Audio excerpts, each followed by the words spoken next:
She was standing at the supply cart when the doors blew open. Not swung, not pushed, blown, both panels slamming back against the wall hard enough to rattle the IV bags on their hooks, hard enough to make the overnight intake clerk drop her coffee. 4 men in tactical gear moved through Riverside Medical Center's emergency entrance like they owned the floor, rifles slung, radios crackling, eyes scanning every corner of the room in the practiced, unhurried way of people who have cleared much more dangerous places than a hospital at 11 p.m. Emma Hayes didn't move. 31 years old, 5'6", wearing a white nursing uniform that had a coffee stain on the left cuff she hadn't gotten around to treating. She stood at that supply cart with a roll of surgical tape in one hand and watched one of the officers sweep the room until his eyes landed on her. He didn't look confused. He didn't look like someone who had walked into the wrong building. He looked like someone who had found exactly what he came for. Every monitor in the ER screamed at once. A coincidence, a run of bad luck, 3 patients hitting alarm thresholds inside the same 30-second window. And in the chaos of nurses running and doctors calling out orders, Emma and that officer stared at each other across a crowded trauma bay. He knew something. She could see it in the set of his jaw. And whatever it was about to change everything. 6 hours earlier, Emma had been doing what she always did on a Wednesday night shift, keeping her head down, doing her job, and pretending she didn't notice the way Dr. Philip Grantham talked to her in front of patients. Hayes. He said her name the way some people say obviously, flat, slightly contemptuous, carrying the implication that she should already know she'd done something wrong. He was 44, chief of emergency medicine, and had the particular confidence of someone who had never once been seriously questioned. He came around the curtain of Bay 3 and looked at the chart she was holding, then at her, then at the chart again. Why is the Metcalf patient still on the heparin drip? Because his last PT/INR came back at 1.4, and Dr. Osei ordered it continued pending the repeat labs, Emma said. She kept her voice even. She'd had a lot of practice keeping her voice even. The repeat is due in... Dr. Osei ordered it before we had the full picture. Grantham took the chart from her hands without asking. I'm discontinuing it. Emma hesitated. She knew she should let it go.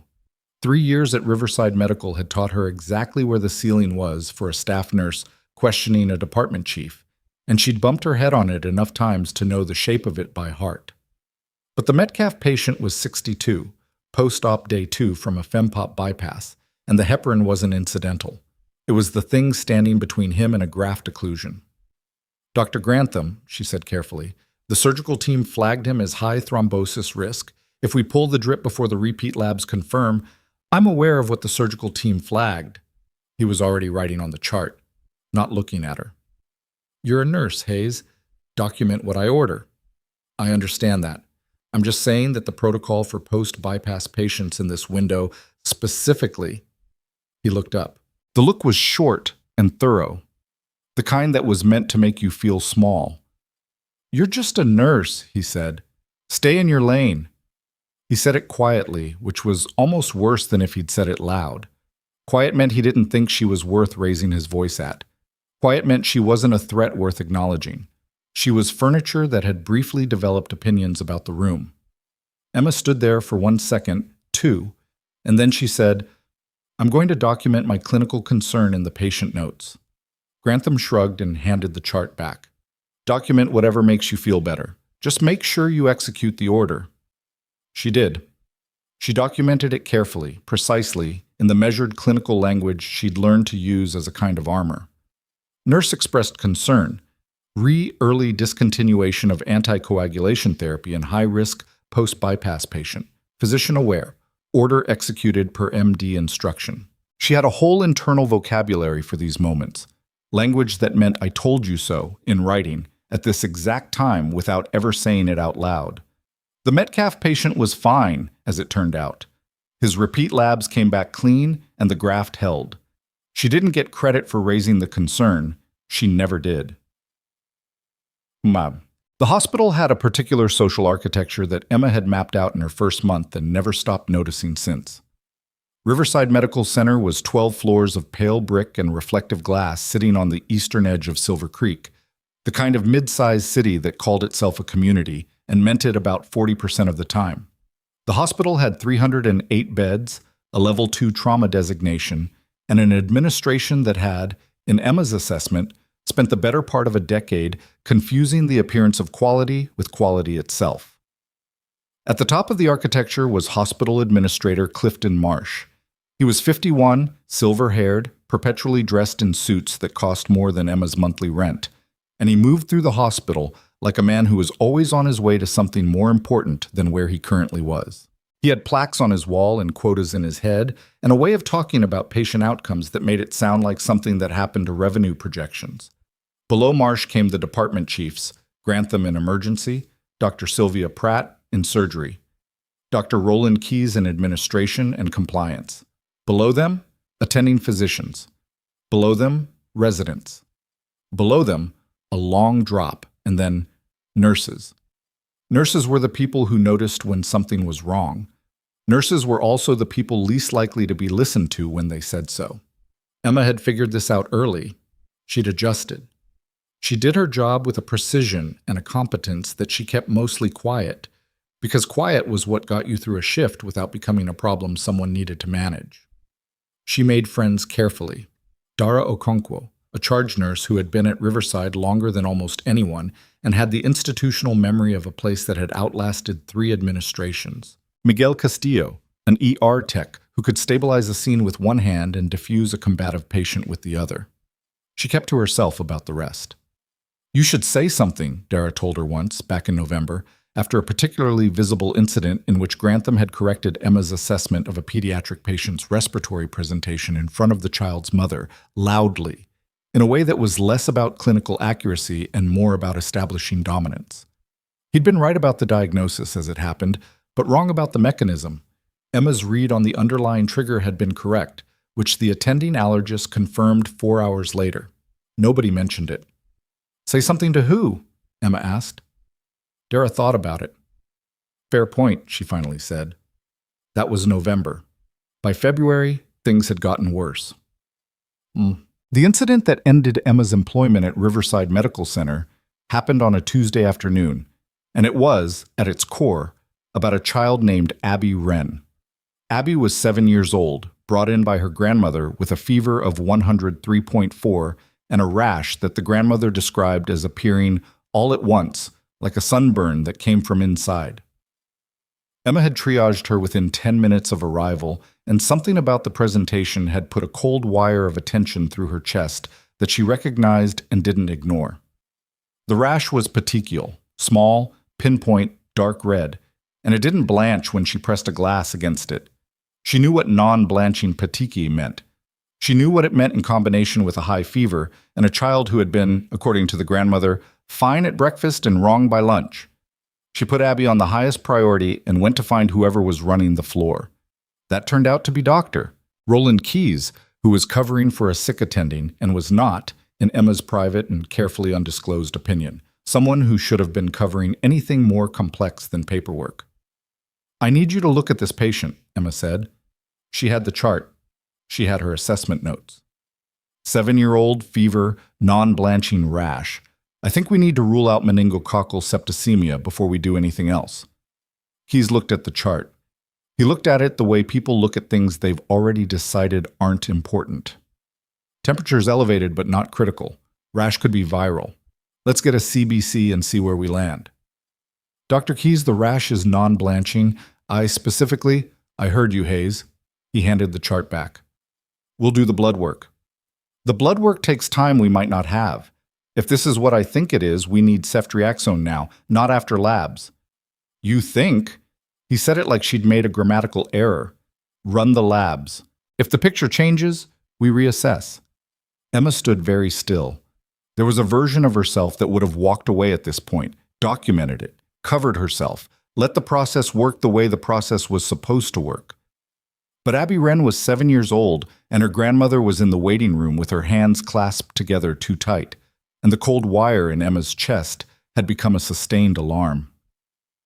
"I'd like this documented as a formal clinical disagreement," Emma said. "Excuse me?" "I'm formally disagreeing with the treatment plan. I want it in the chart." Keyes stared at her for a long moment. Then he walked away. Emma documented it anyway. She was still documenting it when Clifton Marsh appeared at the nursing station, which meant Keyes had called him, which meant this had escalated in the time it took her to finish a paragraph. Hayes. Marsh's voice was different from Grantham's. Smoother, less contemptuous, more careful. He was the kind of person who had learned to perform reasonableness so thoroughly that he sometimes forgot it was a performance. Step into my office. I have a patient I'm concerned about. The Wren child. Yes. Dr. Keyes mentioned your concerns. He said your concerns the way you might say your hobby. Emma, I understand you feel strongly, but we have a clinical hierarchy for a reason. Dr. Keyes is the attending of record. I understand the hierarchy. I'm asking for a second opinion. That's not your call to make. The patient is 7 years old. The rash is... Emma. His voice dropped, still smooth. This is not the first time you've created friction with attending physicians over clinical decisions that fall outside your scope. We've had conversations about this. They had. She remembered each one. I'm asking you, Emma said carefully, to make sure someone with appropriate authority reviews this child's presentation before we commit to a watch-and-wait approach. Marsh looked at her for a moment, a measuring look, a calculating one, and she could see him weighing something she couldn't quite read. Then he said, I'm going to have to put you on administrative leave pending a review of today's conduct. The words landed with a physical weight. You're suspending me. Administrative leave, pending review. He kept his voice gentle, which was the most insulting part. Please turn in your badge at the desk. Security will escort you out. And the patient? Is in the care of the attending physician. Emma stood there for 2 seconds. 3. Then she turned around, went to the supply cart, picked up the chart she'd been holding, and wrote one final note in precise, unhurried clinical language. She documented every detail of Abby Wren's presentation, every symptom, every response, the time of each interaction with the attending, the specific recommendation she had made, and the specific response she'd received. Then she handed the chart to Dara, who was watching from across the nursing station with an expression that was trying to be neutral and not quite managing it. Make sure someone sees that, Emma said quietly. Dara took the chart without a word. The security guard was young, mid-20s, uncomfortable with the task, and he didn't say anything as he walked her to the lobby.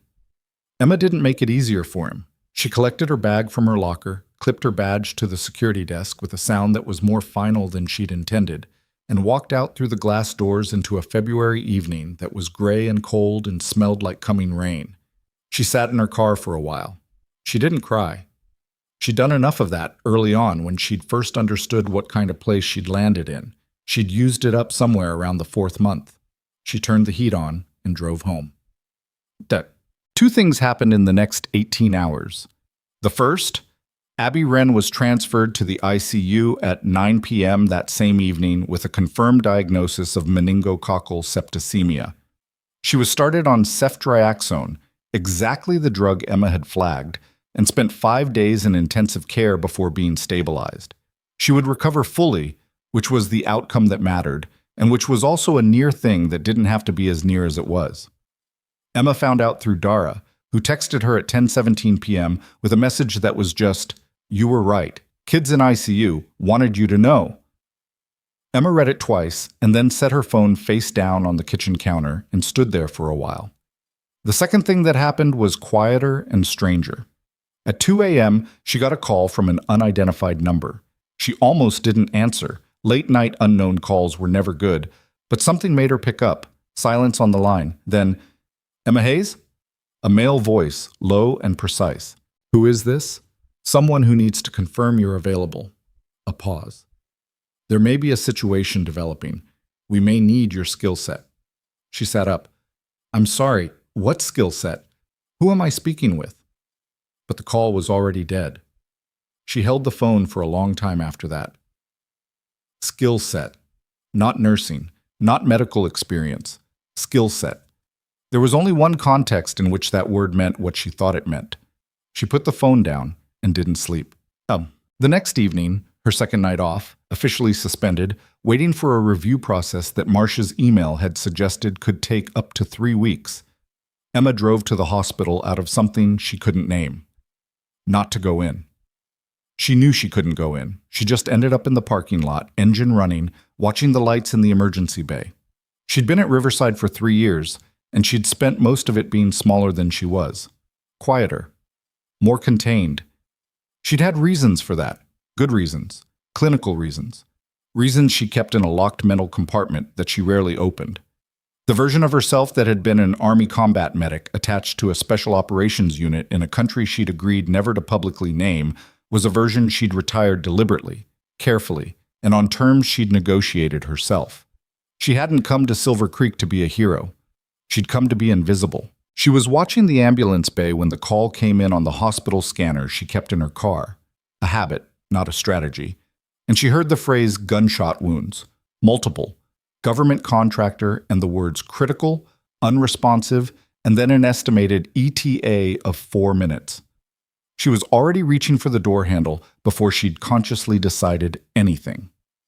Okay, she was standing at the supply cart. She'd walked in through the ambulance entrance. Nobody stopped her. The badge system hadn't been updated yet when the ER doors blew open. Not the ambulance doors. The main ER entrance. Both panels slamming back.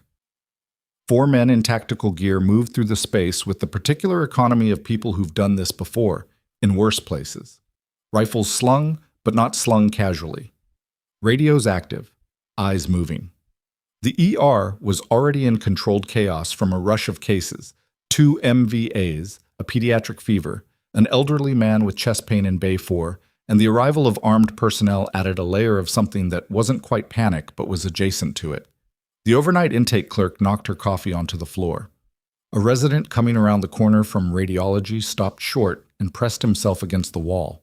The officer in front was mid-40s, dark-haired, going gray at the temples, built like someone who didn't spend much time at desks.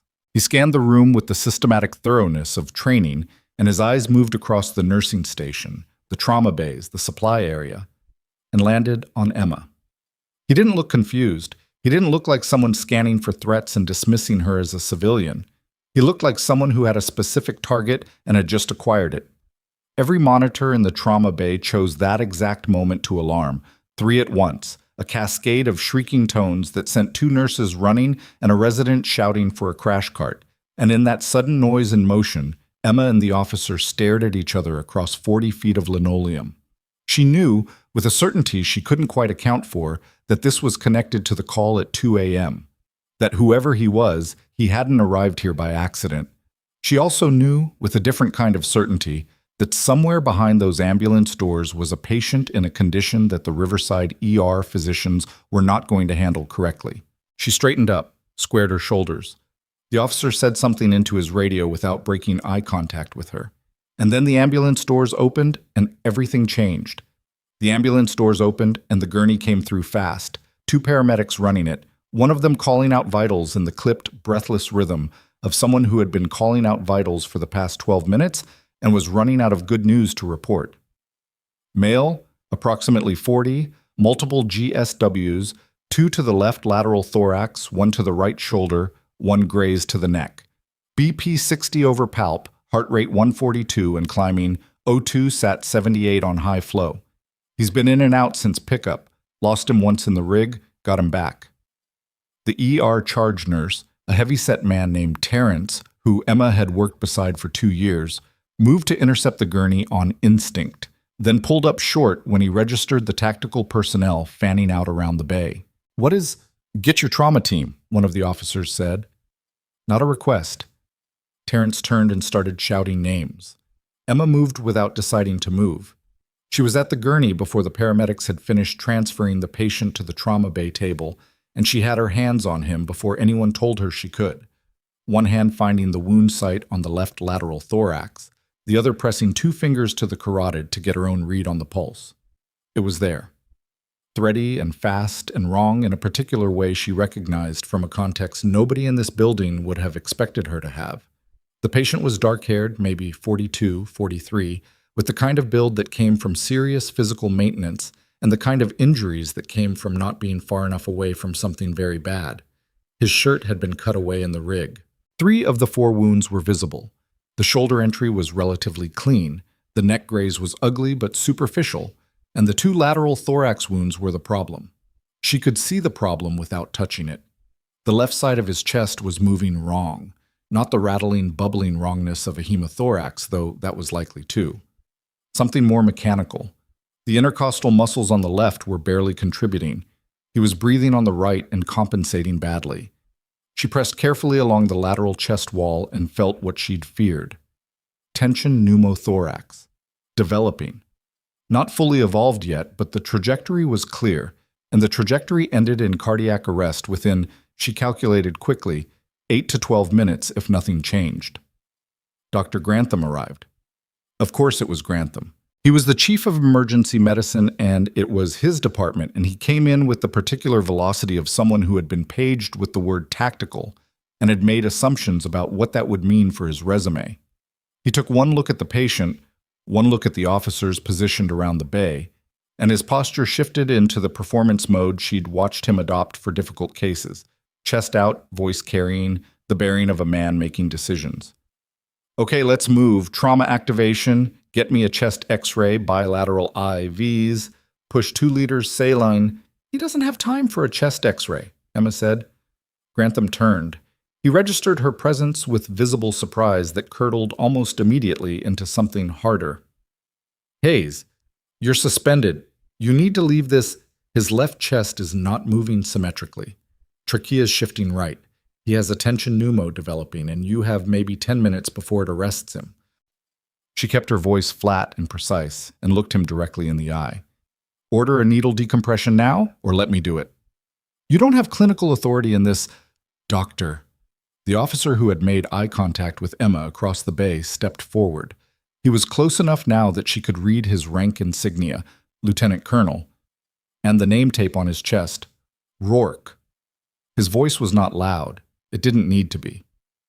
Listen to her. Grantham looked at Rourke.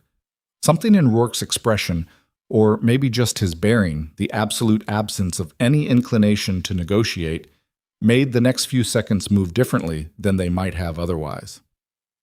Fine, Grantham said. Hayes. The word came out like it cost him something. Walk me through what you're seeing. She was already reaching for the supply tray. I'll do better than that. Needle decompression wasn't a complicated procedure in theory.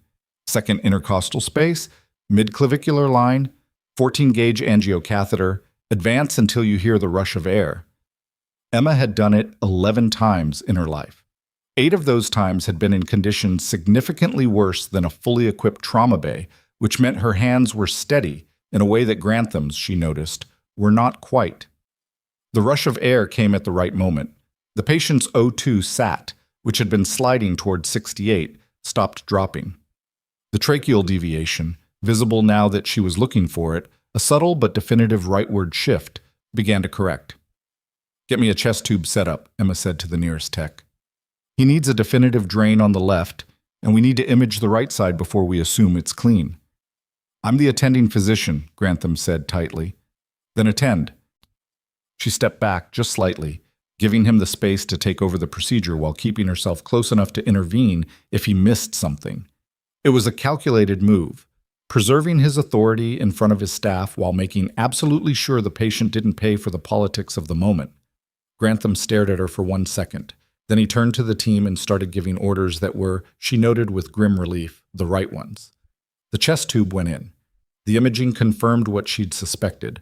Early hemothorax on the left, right side clear for now. The blood pressure, which had been unsustainable, began a slow crawl upward as the team pushed blood products and the drainage tube did its work. The patient's heart rate came down from 142 to 118 to, eventually, 104. Not stable, not good, but not the immediate catastrophe it had been 12 minutes ago. Emma stood at the foot of the trauma bay and watched the team work and tried to think about what came next. The technical crisis was not resolved. A patient with this injury pattern needed surgical intervention, probably within the hour, and the surgical team was going to have opinions about what they found when they got in there. But the immediate precipice had been stepped back from, And that was the thing that mattered right now. Rourke appeared at her elbow. "Walk with me," he said quietly. She followed him out of the trauma bay and into the corridor that ran along the side of the ER, away from the noise and the monitors and the controlled chaos of the team working the patient. He stopped when they were far enough away and turned to face her.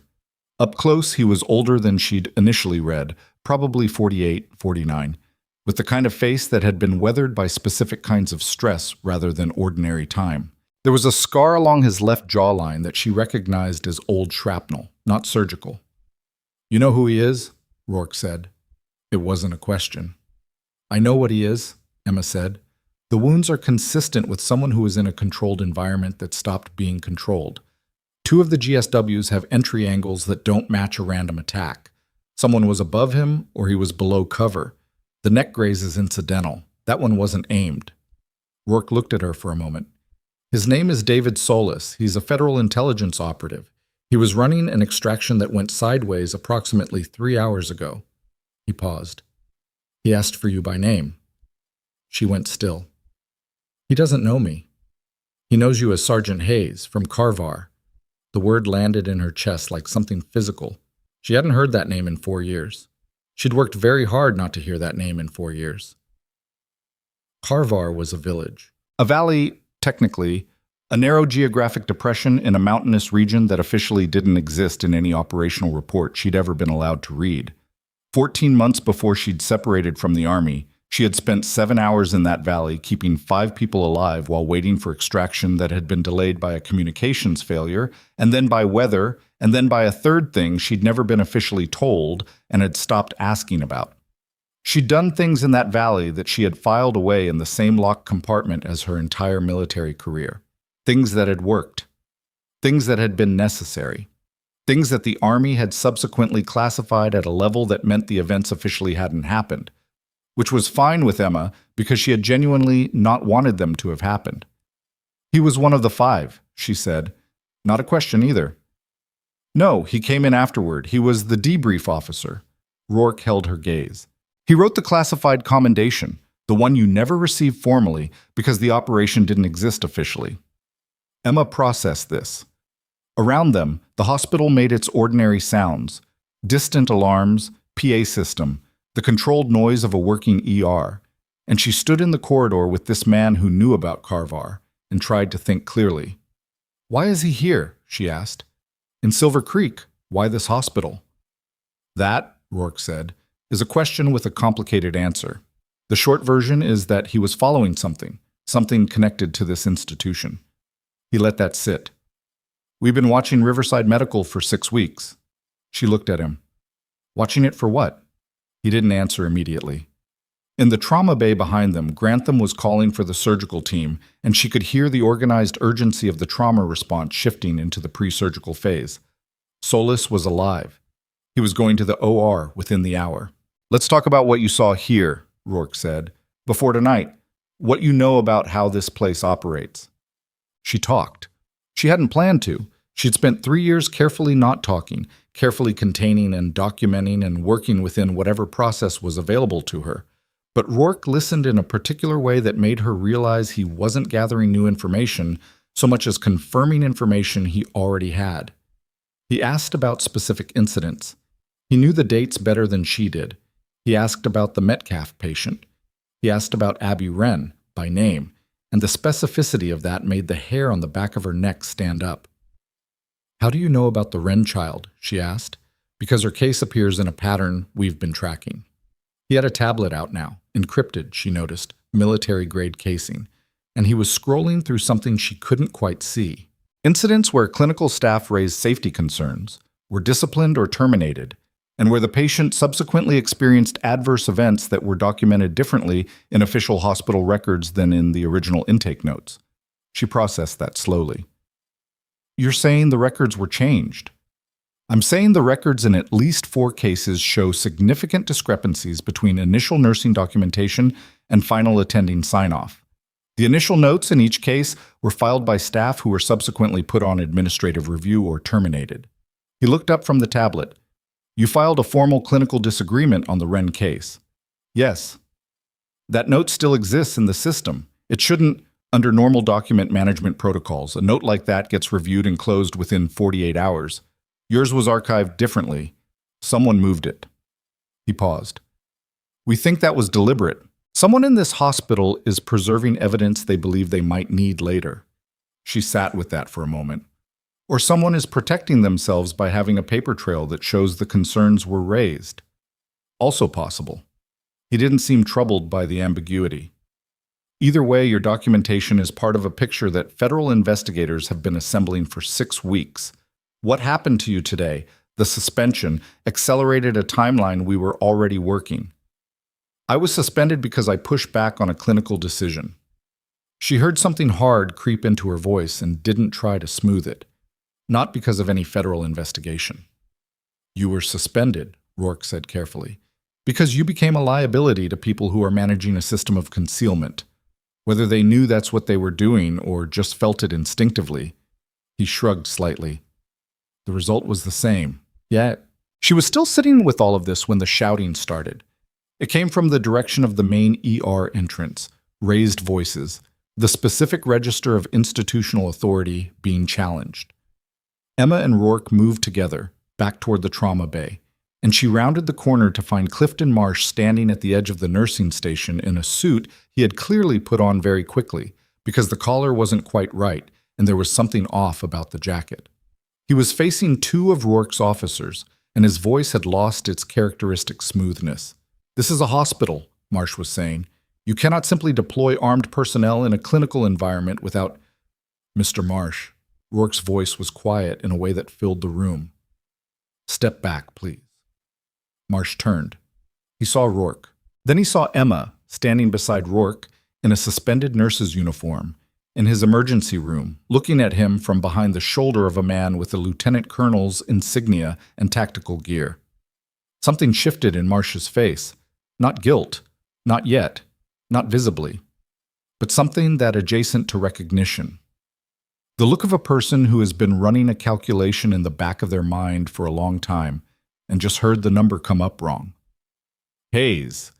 His voice had found its smoothness again, but it was thinner now, a layer over something less controlled. You were issued a suspension order. You're not authorized to… She's authorized by me, Rourke said. For the duration of this medical situation, she's operating under federal jurisdiction. That supersedes your administrative action. Marsh opened his mouth. Mr. Marsh. Rourke stepped forward, just a step, but it was the kind of step that ended the conversation he'd been having and opened a different one. We're going to need a room, and we're going to need your full cooperation. He paused. I'd recommend you call your legal counsel. Tonight, if possible. The color in Marsh's face changed by several degrees. My legal counsel. For what possible… That'll become clear. Rourke nodded toward one of his officers, who moved to position himself between Marsh and the exit without making it look like that was what he was doing. The room, he said again. Marsh got them a room. Conference Room B on the 2nd floor, which Emma had been in twice in 3 years, and which had a long oval table and a whiteboard with someone's half-erased budget projections from a meeting 2 weeks ago still on it. Mount. Grantham arrived 20 minutes later, pulled from the surgical prep for Solus by one of Rourke's people with the same quiet, unambiguous authority that seemed to work on everyone. He came in looking combative, and then he saw Emma sitting at the table across from Rourke, and the combativeness got complicated. What is she doing here? He said. Sitting, Emma said. Rourke didn't look up from the tablet. Dr. Grantham, please sit down. I have a patient in surgical prep. Dr. Pratt will supervise. Sit down. Grantham sat. He sat the way people sit when they've been told to do something they feel is beneath them, but have run out of ways to refuse it. Across the table, Emma watched him with the careful, neutrally observational expression she'd developed over 3 years of being in rooms where she was supposed to be furniture. I'm going to explain the situation once, Rourke said, and then I'm going to need you both to answer some questions. He set the tablet on the table and turned it so they could see the screen. The patient currently in your OR is David Solis. He is a federal intelligence operative working under the jurisdiction of a joint task force conducting a domestic institutional accountability investigation. He was injured tonight during an operation directly connected to that investigation. He looked at Marsh. An investigation into Riverside Medical Center. The silence in the room was its own kind of statement. The task force, Rourke continued, has been conducting a review of this institution's patient safety documentation for 6 weeks. In that time, we've identified 17 incidents over the past 4 years in which official hospital records appear to have been amended after the fact. In 14 of those incidents, the original clinical notes, filed by nursing or junior medical staff, documented safety concerns that were not reflected in the final attending or administrative records. Grantham's jaw was tight. Records get corrected all the time. That's standard. The corrections in these cases were made within 12 to 72 hours of the original filing. In 11 of the cases, the staff member who filed the original concern was subsequently placed on administrative review or terminated. Rourke paused. That is not standard. Emma was watching Marsh. He had gone very still, the kind of stillness that wasn't calm but was doing an impersonation of calm. His hands were flat on the table. His eyes were moving between Rourke and Grantham in a way that made her think he was trying to calculate something. This is... Marsh stopped, started again. This requires our legal team to be present before we discuss anything further. Absolutely, Rourke said. Call them now. We'll wait. He leaned back slightly. I want to be transparent with you. The task force is not here tonight because of the investigation timeline.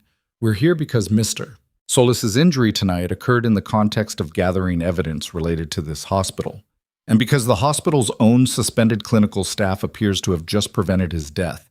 He glanced at Emma. That's a circumstance that moves things forward. Grantham looked at Emma with an expression she couldn't quite parse. It wasn't gratitude. It was too complicated for gratitude and too reluctant. It was something closer to the look of a person who has just realized that the variable they dismissed is the one that mattered. You knew, he said. It came out before he'd finished deciding to say it. In the trauma bay. You already knew what it was.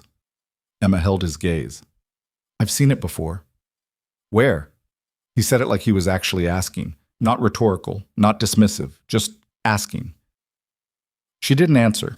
Not because she was being evasive, but because the answer was classified and old habits were old habits. Rourke's radio went off. He listened, said 2 words she couldn't make out, and stood. Solis is in the OR. They're reporting stable entry. He looked at Emma. He's going to want to see you. When he's out.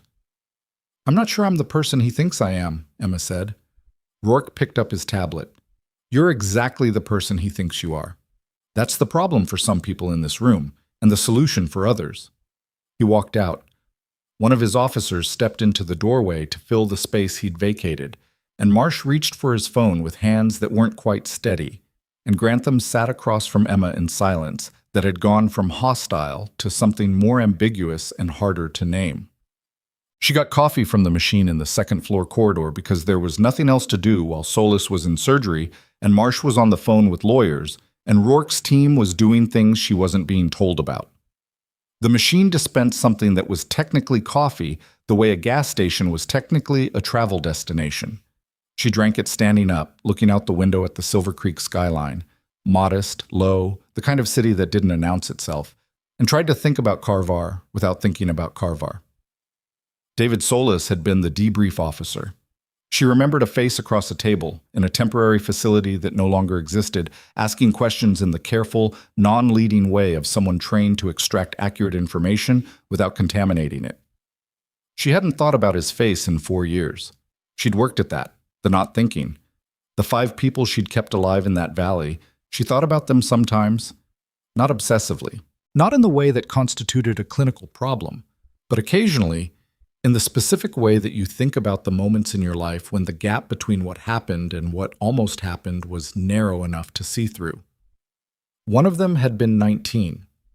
Del Vera, she remembered the name because it was unusual and because he'd told her it was his grandmother's name, and because he'd been talking about his grandmother while she was packing a wound in his lateral abdomen that he'd been pretending was less serious than it was. She'd worked on him for 4 hours. She hadn't slept in the prior 22. She'd done things in that valley with the equipment available to her that she'd never been asked to do in training and had never done since and hoped never to do again. The coffee was bad. She finished it. Dara appeared at the end of the corridor. Emma hadn't seen her come up from the ER. She hadn't been tracking who was moving through the hospital, which was unlike her and suggested she was more off balance than she'd been letting herself notice. Dara walked toward her with the expression of someone carrying news and not sure how it's going to land. "Abby Wren's family is here," Dara said. "The grandmother. She heard about what happened, the military thing, the ambulance, and she came in. She's asking for you." Emma closed her eyes briefly. "She doesn't need to She knows you were suspended. She talked to someone on the ER staff." Dara hesitated. "She said she wanted to thank the nurse who she thinks saved her granddaughter's life." "I didn't save her. I raised a concern that got ignored until it was almost too late. That's not the same thing. Tell her that yourself." Dara said it with the particular directness that was her most reliable quality. "Because she's on the first floor and she's 73 years old, and she came out in February at midnight to find you, so maybe just go down and let her say what she came to say." Emma looked at her for a moment. Then she put the empty coffee cup in the recycling bin and went downstairs. The grandmother's name was Bernice Wren.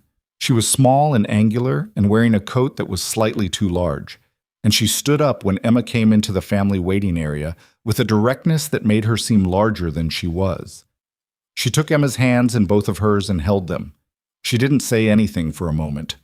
Emma, who had been prepared for almost everything, was not quite prepared for the silence. "They told me you were suspended," Bernice said finally, "for speaking up for Abby." "I filed a clinical disagreement. That's a normal—" "For speaking up for Abby," Bernice said again, in a tone that didn't leave room for clinical language. Emma looked at her hands, held in this old woman's, and felt something shift in her chest that she didn't have a word for. Not relief exactly, and not grief, but something in that general territory. A loosening of something that had been held tight for a long time. "She's going to be okay," Emma said. "Because of you. Because of the ICU team. Because of the ceftriaxone." She paused. "Because someone read my note." Bernice squeezed her hands once and then let go. She sat back down with the careful movements of someone whose joints didn't always cooperate, and Emma sat across from her in the yellow institutional light of the family waiting area, and they talked for a few minutes. Not about medicine, not about hospitals, but about Abby. What she liked. How she'd been before she got sick. What she'd asked for when she woke up in the ICU. "She asked for her stuffed rabbit," Bernice said. "It's been to 11 countries. That's a well-traveled rabbit. My daughter sends it whenever Abby travels somewhere new." She looked at her hands. "My daughter lives in Brisbane. She's coming in 2 days. She doesn't—" She stopped. She would have been coming for a different reason if things had gone differently. Emma didn't say anything. There wasn't anything to say that wasn't insufficient. "I want to ask you something," Bernice said. "Okay." "Why did they suspend you? Truly, not the paperwork reason." Emma considered the question. "Because I made people uncomfortable. I raised a concern that was inconvenient, and I documented it in a way that made it harder to ignore, and that made me a problem to be managed rather than a staff member to be listened to." Bernice nodded slowly, like this confirmed something she'd already suspected. "Does that happen a lot? Here?" "More than it should." She paused. "Something's changing tonight. I don't know what shape it takes yet, but something is changing." From upstairs, distantly, through the floor, she could hear the controlled activity of Rourke's team, the specific frequency of institutional disruption beginning to make itself felt through the structure of a building that had been, until tonight, very confident in its own authority. Bernice looked at her steadily. "Are you going to be all right?" Emma thought about Carvar, about the debrief officer she hadn't thought of in 4 years, who had asked for her by name as he bled out in the back of an ambulance, about the note she'd written in clinical language that was still in the system because someone had moved it somewhere it couldn't be erased, about Grantham's face in the conference room when he'd asked where, and actually wanted to know. "I think so," she said. And then, because she was tired of being small and contained and not quite honest about things, "I hope so." She was standing up to go back upstairs. Rourke would need her, or Solace would be out of surgery, or something would require her presence somewhere, when Dara appeared in the doorway again. Dara's face had changed. Emma had known Dara for 3 years, and she knew that face, the specific expression that meant something had happened that reorganized the situation. "You need to come upstairs," Dara said. "Now." "What happened?" Dara glanced at Bernice and then back at Emma. "They found something. In the records." A pause. "Marsh is asking for his lawyer, and Grantham stopped talking, and there are 2 more vehicles in the parking lot that weren't there an hour ago." She let that settle. "And Rourke is asking for you specifically, not asking, the other kind." Emma looked at Bernice once more. "I have to go." "Go," Bernice said. "Do what you do." Emma turned and followed Dara toward the elevator, and they were halfway down the corridor when her pager, the hospital pager she still technically had because no one had collected it in the suspension process, went off with a code she recognized. Not a patient code, an administrative emergency. She looked at the display. The code was Marsh's office extension. She looked at Dara. Dara looked back. They ran. The pager code was Marsh's office extension, but the voice that answered when Rourke's officer called it back was not Marsh. It was a federal agent named Vargas, compact, 30s, the kind of face that gave nothing away as a professional habit. And she was standing in Marsh's office on the 3rd floor when Emma and Dara came through the door. And she was standing there because Marsh had been found attempting to access the hospital's records management server from his personal workstation at 11:47 p.m., which was 40 minutes after Rourke had told him to call his lawyer and sit still. He had not sat still. He was sitting now, in the chair in front of his own desk, rather than behind it, which was a small but precise repositioning of authority. And he was looking at the middle distance with the expression of a man who has just made a very serious miscalculation and is still in the first stage of understanding how serious. His lawyer, reached by phone, still 40 minutes away, had told him to say nothing. He was saying nothing. But his hands, flat on his thighs, were doing the work his face was trying not to do. "What did he access?" Emma asked Vargas quietly, standing near the door. "He didn't get in. The server logged the attempt and flagged it to our monitoring system automatically." Vargas glanced at her. "We had a passive tap on the administrative network as of 3 weeks ago. Everything he touches is logged." She paused. "What's interesting is what he was trying to reach. Not his own files. Not general records." She held Emma's gaze for a moment. "The nursing documentation archive, specifically the incident note subfolder." Emma went still. The incident note subfolder was where clinical disagreements were filed, where concerns got documented by nursing staff in the language that was supposed to protect patients and instead protected the institution from the patient's complaints, where her note about Abby Wren had been archived, moved, preserved, by someone who apparently understood its value.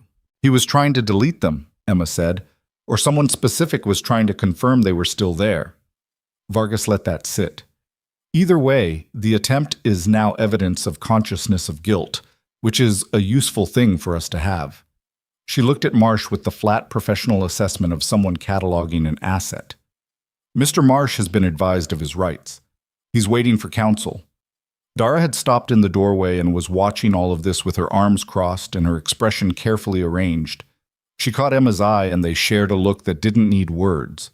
3 years of working alongside each other had built a shorthand that covered situations nobody had thought to script. Rourke appeared from the inner office, where a second workstation had been set up. He had the tablet again, and he looked like someone who hadn't slept in some time and had made a professional arrangement with that fact. "Solis is out of surgery," he said to Emma. "Stable. The surgical team says he'll be intubated until morning. When he comes off the vent," he checked his watch, "probably 6-7 a.m., he'll want to talk." "About what?" "About what he found, what he was carrying when he was hit." Rourke moved past Marsh's desk without looking at him, a deliberate non-acknowledgement that was its own kind of pressure, and stopped near the window. Outside, Silver Creek was doing what mid-sized cities did at midnight, which was mostly nothing.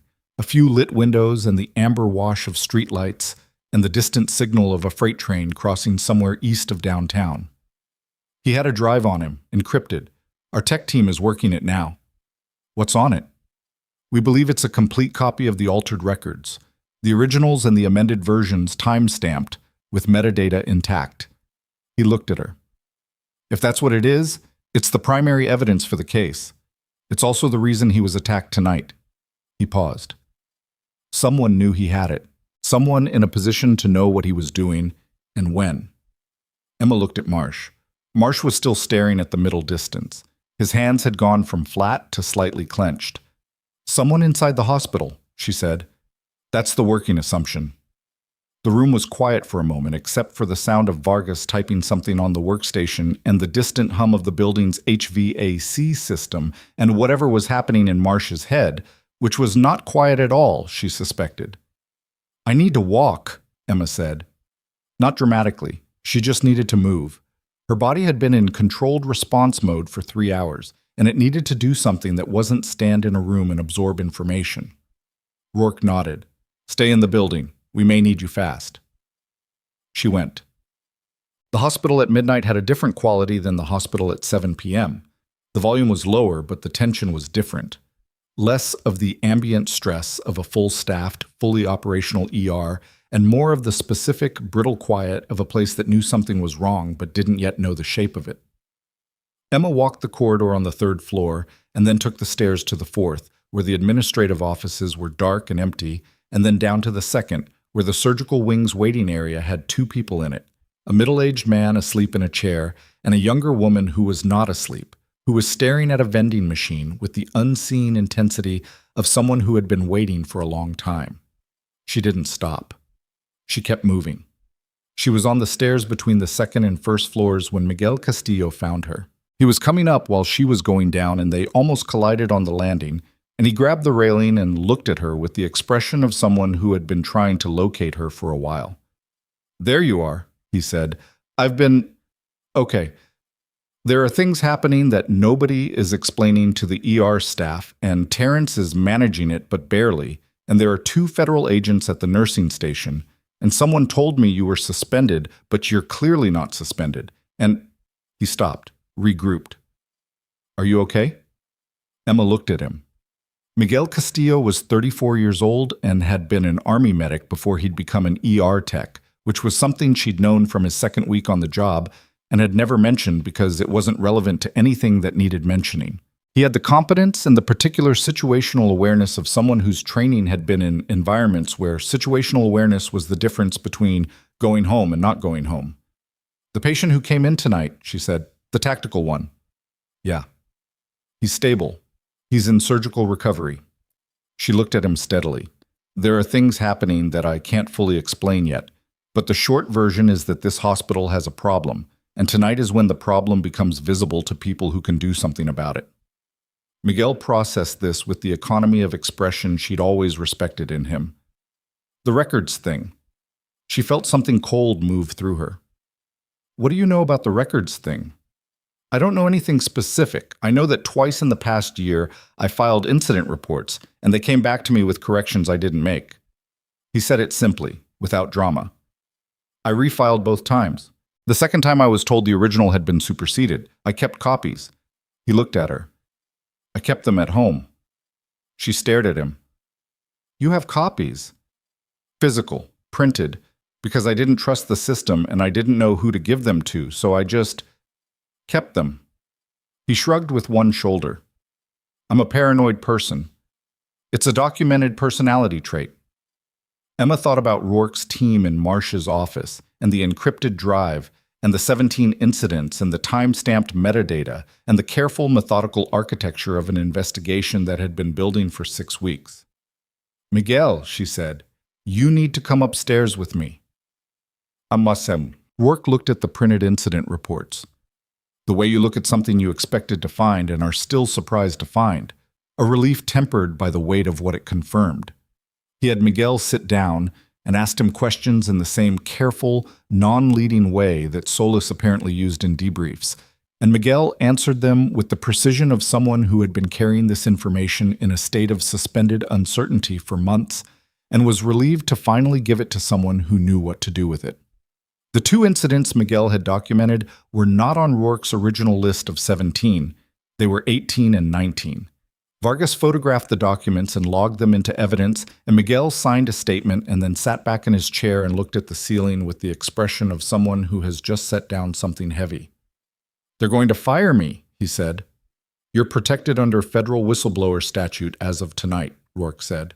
"When you go back downstairs, document anything anyone says to you about tonight's events." He paused. "And if anyone tries to access your personnel file, I'd like to know about it within the hour." Miguel looked at Emma. "Is this what working with you is actually like?" "I've never worked with you," she said. "We've worked adjacent to each other. Tonight feels collaborative. Despite everything, the hour, the exhaustion that was beginning to accumulate at the edges of her awareness, the specific weight of a night that had compressed 6 weeks of institutional reckoning into 8 hours. She almost smiled. "Go back downstairs, document everything." He went. At the door, he turned back briefly. "For what it's worth," he said, "I filed those concerns because you did. I saw you file the Wren documentation, and I thought, if she's doing it, it matters. So I did it." He looked at her for a moment. "Just so you know where that came from." He left before she could respond to that, which was probably for the best because she didn't have a response that would have been adequate. At 2:15 in this morning, Grantham asked to speak to Emma alone.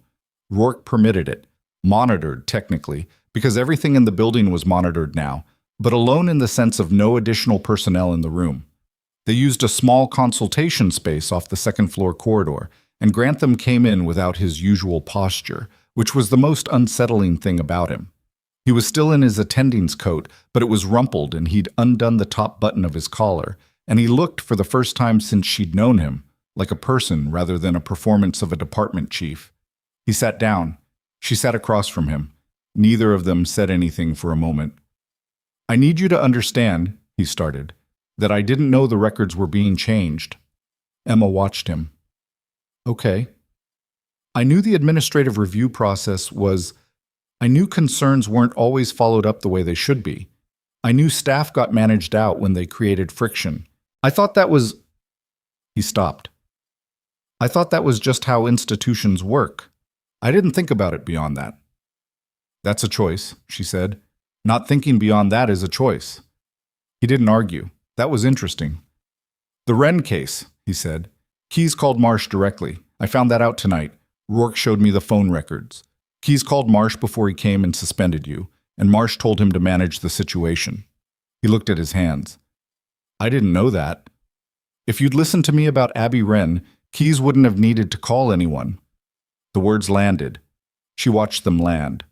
Grantham had the grace, or the exhaustion, not to deflect them. "You were right," he said. "It came out stripped of everything. No qualification, no context, no physician's hedge. Just 3 words in the order that made them hardest to say. About the Wren patient, about Metcalf. Probably about things I don't know about." He looked up. "The thing in the trauma bay tonight. What you did. I've done a decompression maybe a dozen times. I would have ordered imaging first. I would have lost him." Emma didn't say anything. "I want to know," Grantham said, "what I'm actually looking at tonight. Not the federal investigation. I understand that. I mean you." He held her gaze. "You knew what that injury pattern was before you touched him. You knew it the way I know it. Not from a textbook. I've been in emergency medicine for 19 years, and I know the difference." She considered how much to say. Then she considered that she was sitting in a hospital that had spent 3 years deciding she wasn't worth listening to, and she was tired of the calculations about what to volunteer and what to contain. "Combat medic," she said. "Army, attached to special operations for the last 2 years of my service." Grantham absorbed this.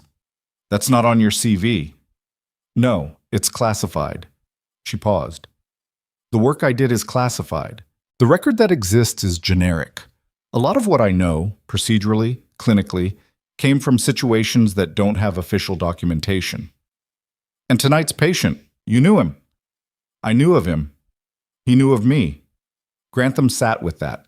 He looked like a man reorganizing a large amount of information that had been stored under incorrect labels.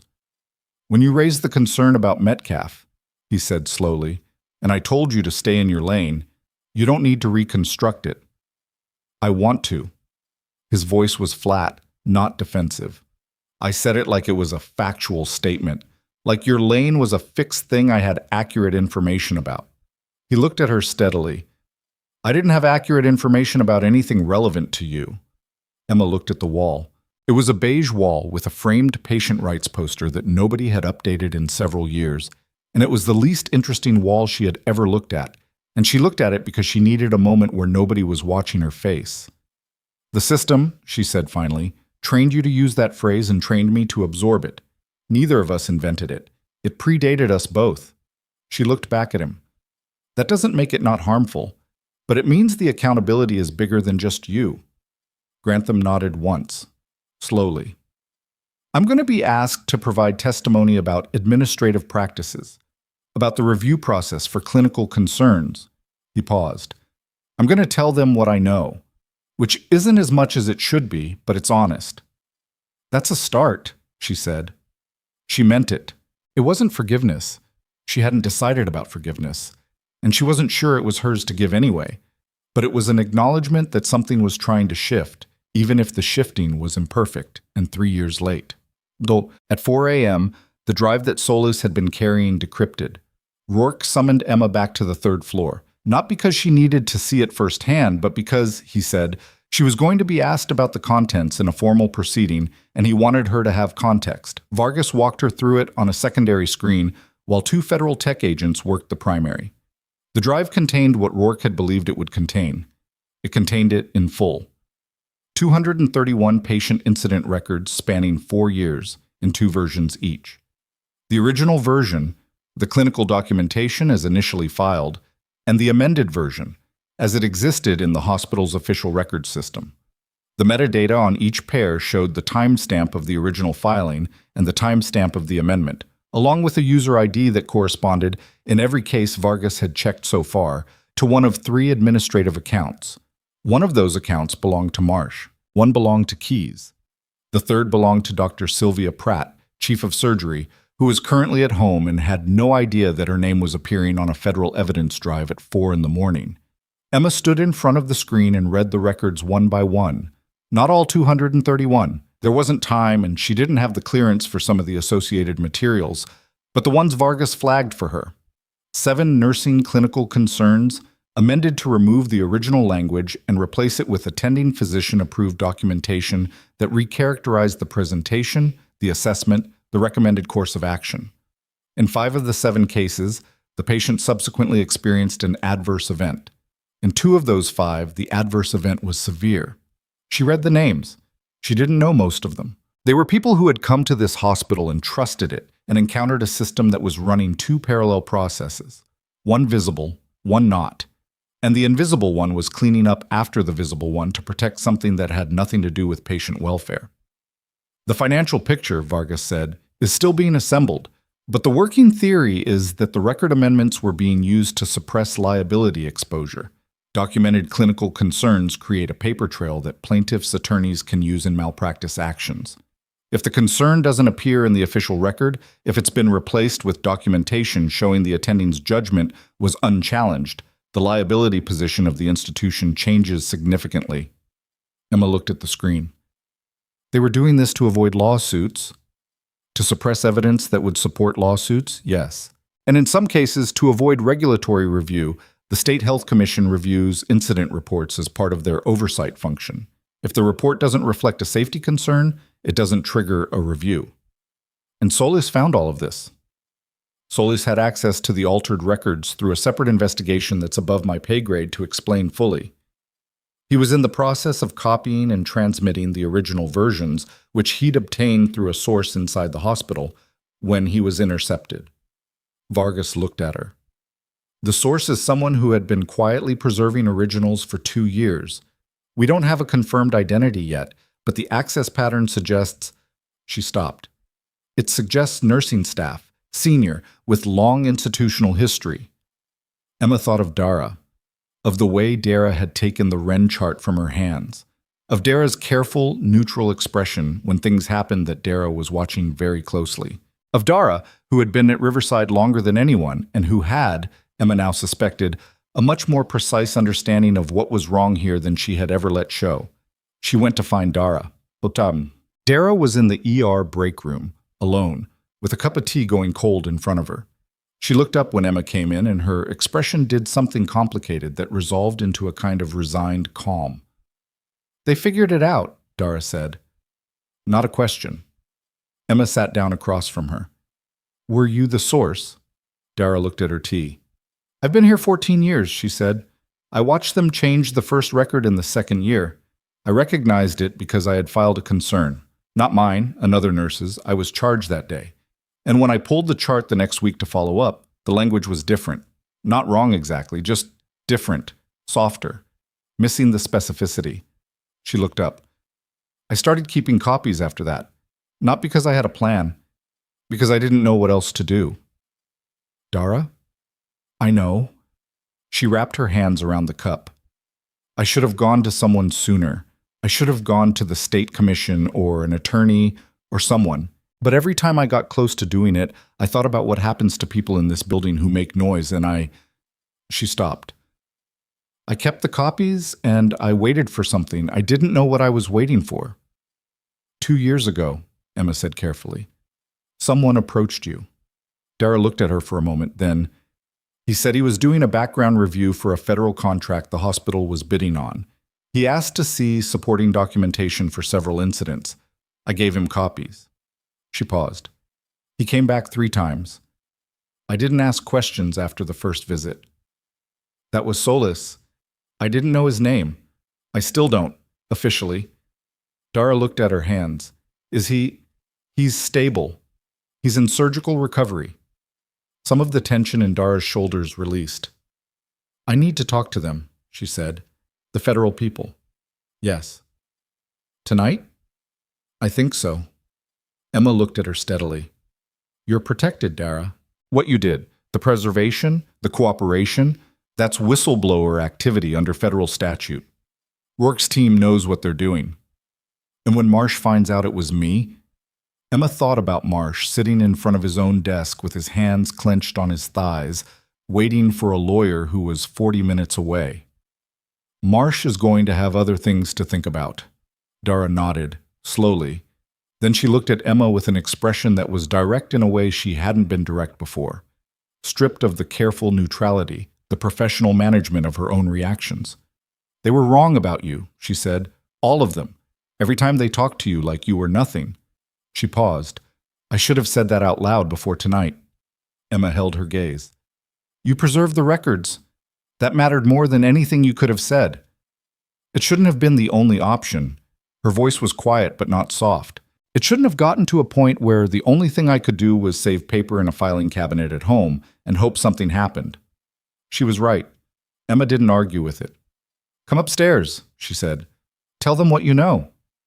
They went together, and the corridor was quiet around them, and the hospital's nighttime sounds were the same as they always were, and yet the building felt different, like a structure that had been weight-bearing something it wasn't designed for, and had just had that weight redistributed in a way that was going to change the shape of everything.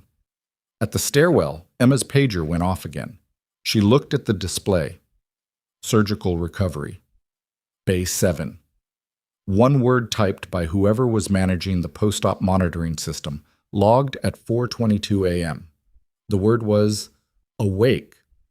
She stopped walking. Solis was off the vent. He was awake 5 hours before anyone had projected he would be, which meant either the surgical team had found less damage than they'd anticipated, or Solis was the kind of person who forced his own body back to consciousness when he had decided the situation required it. She turned to Dara. "Go upstairs. Ask for Rourke. Tell him Solis is awake." "What are you going to do?" Emma was already moving toward the stairs. "What I came back here to do." She took the stairs 2 at a time, which was not particularly dignified and which she didn't care about, and she was most of the way to the surgical recovery bay when she rounded the corner and stopped. Outside Bay 7, one of Rourke's officers was positioned at the door, standard security, expected. But beside him, in conversation she couldn't yet hear, stood Dr. Sylvia Pratt, in her coat, at 4:30 in the morning, speaking quietly and with the controlled urgency of someone who had been called in and had come in and was now trying to do something she considered necessary before anyone could stop her. Emma moved closer. Pratt was saying, "My patient, I have a clinical right to assess." Ma'am, the officer said patiently, the patient has not authorized. I don't need the patient's authorization to perform a medical assessment in my own surgical recovery ward. Step aside. Dr. Pratt? Emma's voice was level. Pratt turned. Her face went through several expressions very quickly: surprise, irritation, something harder underneath both. Why are you here? That's not your concern, Pratt said. Her composure was good, but she'd come in at 4:30 in the morning and she hadn't called ahead to the nursing staff, and Emma knew because she'd just come from the third floor where Vargas had said Pratt's user ID was on the drive. And the math of this moment was not complicated. It's very much my concern, Emma said quietly. She stepped to the side so that she was between Pratt and the bay door. You should go back to the third floor. Rourke will want to talk to you. Pratt looked at her. In her eyes was the specific calculation of a person figuring out exactly how much Emma knew and whether there was still a move available on the board. The calculation ran for 3 seconds, Emma counted, and then something in Pratt's expression changed. Not defeat, not quite. Something more like the moment when you stop pretending you're going to win and start deciding what you're going to do instead. You have no idea, Pratt said softly, how deep this goes. Emma met her eyes. Tell me. And Pratt's mouth opened, and then from inside Bay 7, clearly audible through the door, came a voice that was hoarse from intubation and slow from anesthesia, but was unmistakably conscious and alert and present. Hayes. The voice paused, recalibrated, pushed through the rasp. I need Hayes, now! Pratt's expression collapsed. The officer stepped aside without being asked a second time. Emma pushed through the door. Surgical Recovery Bay 7 was dim, the standard low lighting of a post-op space designed to ease the transition back to consciousness. And it smelled the way all recovery bays smelled, antiseptic layered over something organic and metabolic that no cleaning protocol ever fully addressed. There were 2 nurses in the bay who looked up when Emma entered with the particular alertness of people who had been told to expect something unusual and were now watching it arrive. David Solis was in the bed nearest the window. He had a nasal cannula running oxygen at 4 liters, an IV in each arm, a cardiac monitor tracing something steady and slightly fast in the low 80s, and the specific pallor of someone who had recently had a significant amount of blood replaced. He'd been extubated. The intubation tape residue was still visible at the corners of his mouth, and his eyes were open, and they were tracking. He looked worse than she'd expected. The surgery had taken 3 hours and change, which meant they'd found more than the initial imaging had suggested, which meant Solis had spent those hours on a table having damage corrected that had been compounding since the rig. He was alive. He was conscious. Those were the relevant facts. Everything else was a medical problem to be managed in the next 72 hours. He looked at her. Sergeant Hayes, he said. His voice was ruined from the tube, raw and flat, but the precision in it was intact. I'm not a sergeant anymore, she said. She moved to the side of the bed and looked at his monitor without making it obvious she was looking at it. Cardiac trace was acceptable. Respiratory rate slightly elevated. You're supposed to be unconscious until 6 a.m. I'm aware. He didn't sound apologetic. I need to tell you something before Rourke gets in here and it becomes official. She pulled the chair from beside the wall and sat. Whatever he needed to say, she was going to let him say it without making him fight his own body harder than necessary. I'm listening. He closed his eyes briefly, gathering something, she thought, or managing pain that he wasn't going to mention, and then opened them again. Pratt, he said. Sylvia Pratt. She's not who they think she is in this. Emma went still. What do you mean? The user ID on those records, the one attached to her account. She didn't make those changes. He watched her face. Someone used her credentials. She came to me 6 months ago. She's the one who told me the record system had been compromised. She flagged it internally first. Marsh buried it. Then she went outside.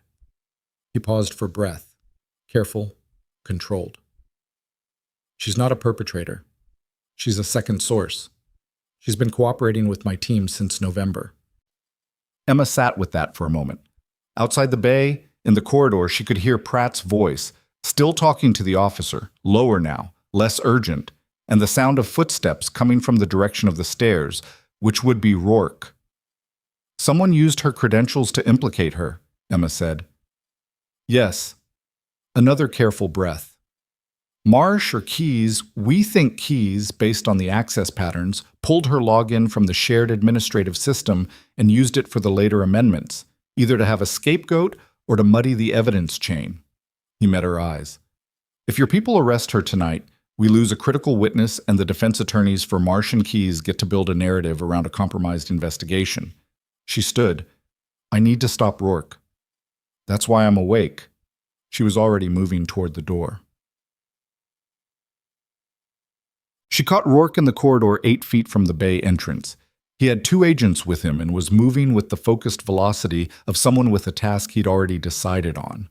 She stepped directly into his path, and he pulled up short with the reflexes of someone who did not typically need to pull up short.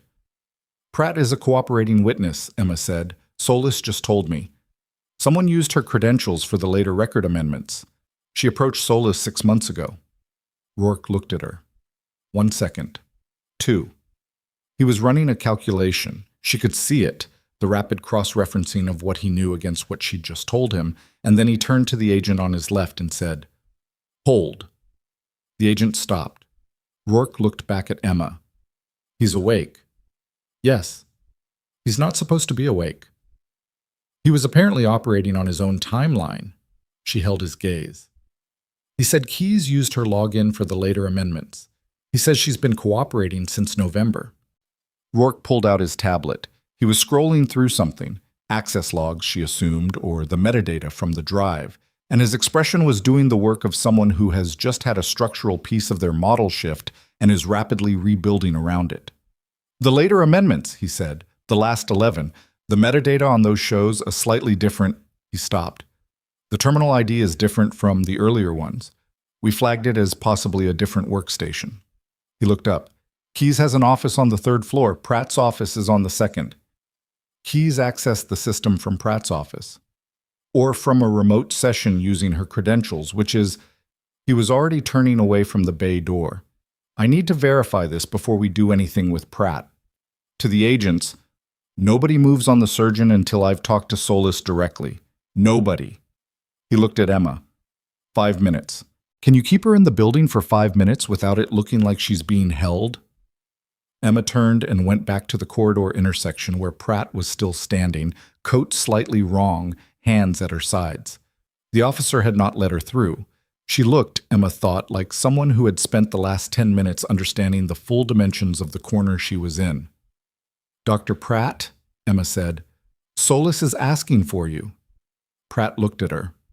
Something moved across her face. Not surprise exactly, but a complex relief that had fear underneath it. He told you. He told me enough. She paused. Come inside. Pratt came.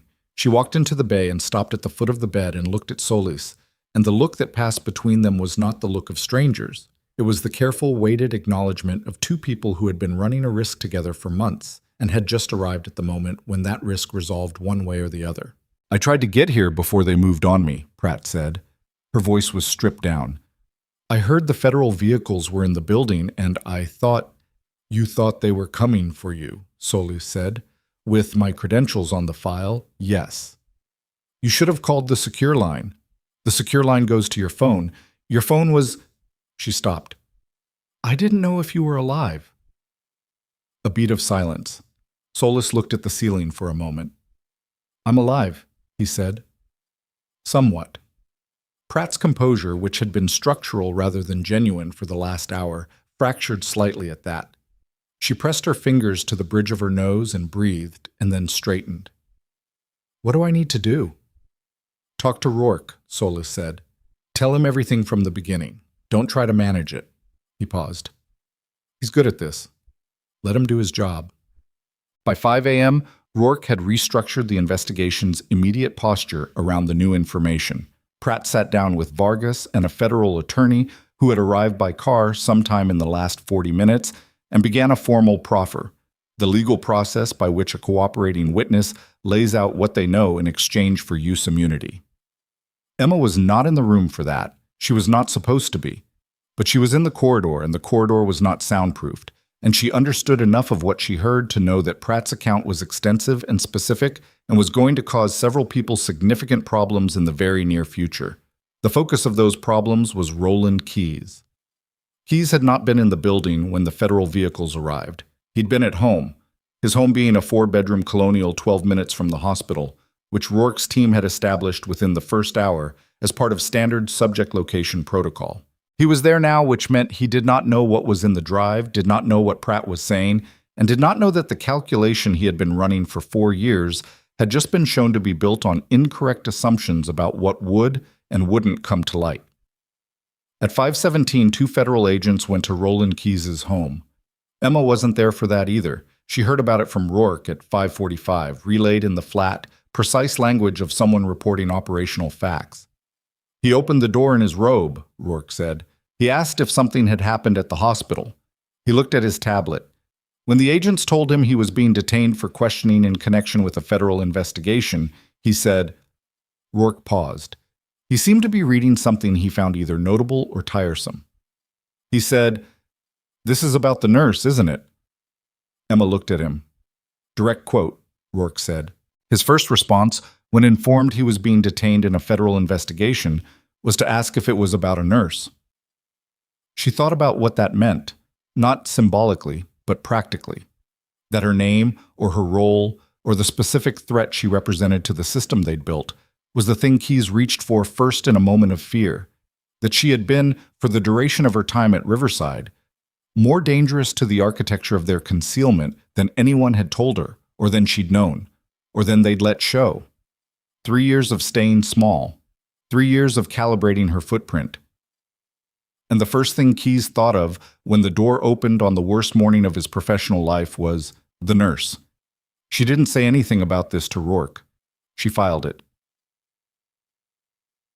Marcia's attorney arrived at 6:03, a sharp-faced woman in her 50s named Holloway, who had clearly been pulled from sleep and was managing this with the grim competence of someone very expensive.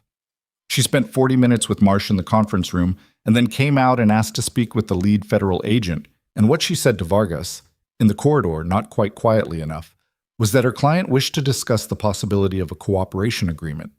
Emma heard this from the nursing station where she had been sitting with Terrence, who had been running the overnight ER with the stoic endurance of someone who had decided that whatever was happening on the upper floors was above his authority level and had simply kept his department functional through it. He was drinking his 3rd coffee of the shift, and she was drinking water, and they were not talking much, which was a comfortable arrangement. Marsh wants to cooperate, Terrence said. He'd heard it too. He wants to reduce his exposure, Emma said. Those aren't the same thing, but one of them leads to the other. What does that mean for... He gestured upward vaguely, encompassing all of it. It means the case gets faster and messier and more public. She turned her water cup in her hands. It means Keyes and probably others don't get the protection of a unified front. When one person talks, it changes the math for everyone else. Terrence nodded. He looked at his coffee. Abby Wren is being moved out of the ICU this morning. I got the update 20 minutes ago. Pediatric ward. She's asking for Jell-O. Emma looked at him. Thought you'd want to know, he said simply. She did want to know. She wanted to know it more than almost anything else that had happened in the last 8 hours, which surprised her slightly, and then didn't. At 7:15, Rourke convened what he called a situational summary in the second-floor conference room, which was a phrase that covered the fact that he was briefing a growing number of federal personnel on a case that had expanded significantly overnight. Emma was present. So was Dara, who had given her formal statement at 3 a.m. and had stayed. So was Miguel, who had also stayed, and Grantham, who had been asked to remain available. Pratt was there, sitting apart from the others with the careful posture of someone navigating a distinction, no longer suspect, not quite cleared, in the functional limbo of a cooperating witness whose value was still being assessed. Rourke laid it out. Not for Emma's benefit, she knew most of it, but for the assembled personnel and the 2 federal attorneys who were positioning the legal architecture around the evidence. 231 amended records, 19 incidents documented by staff who were subsequently disciplined or terminated, Miguel's 2 now confirmed and added to the formal count. a pattern of credential misuse traced specifically to Keys's remote sessions, a financial analysis, still in progress, suggesting that the record amendments had contributed to the suppression of at least 4 potential liability claims worth a combined estimated $8.3 million. An operational intelligence asset, Solus, compromised during an evidence-gathering phase, with the attack on him traced to a communication breach that the task force was still working to locate. And at the center of all of it, a nursing staff that had filed accurate, careful, clinically sound concerns for years and had been systematically managed out, ignored, or documented over. The incident note archive, Rourke said, represents the most significant evidentiary element in this case, alongside the drive. The original documentation, preserved by a staff member who had no formal authority to do so, and did it anyway over a period of 2 years, is the chain of evidence that allows us to demonstrate what the amended records were amended from. He looked briefly at Dara. That preservation is going to matter. In court, it will matter a great deal. Dara received this without expression, which was its own kind of expression. Grantham, who had been sitting at the far end of the table with the face of someone doing sustained accounting, said, "What happens to clinical staff who didn't participate in the amendments, but didn't report concerns to external authorities?" He wasn't looking at anyone specifically. He was asking the room. "That depends," one of the federal attorneys said, "on what specific actions were or weren't taken, and in what time frame."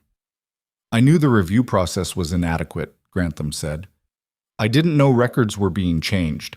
I want that distinction documented. It will be. And I'm willing to provide full testimony about the administrative culture and the specific incidents I'm aware of." He paused. "Including the incidents I handled incorrectly." Nobody said anything to that. Emma looked at the table. It wasn't redemption. It was something smaller and more useful. A man recognizing the boundary of what he'd done and deciding to be accurate about it.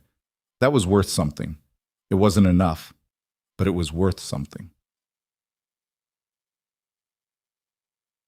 Mom. At 8 a.m., Keys was brought to the federal field office in downtown Silver Creek for formal questioning.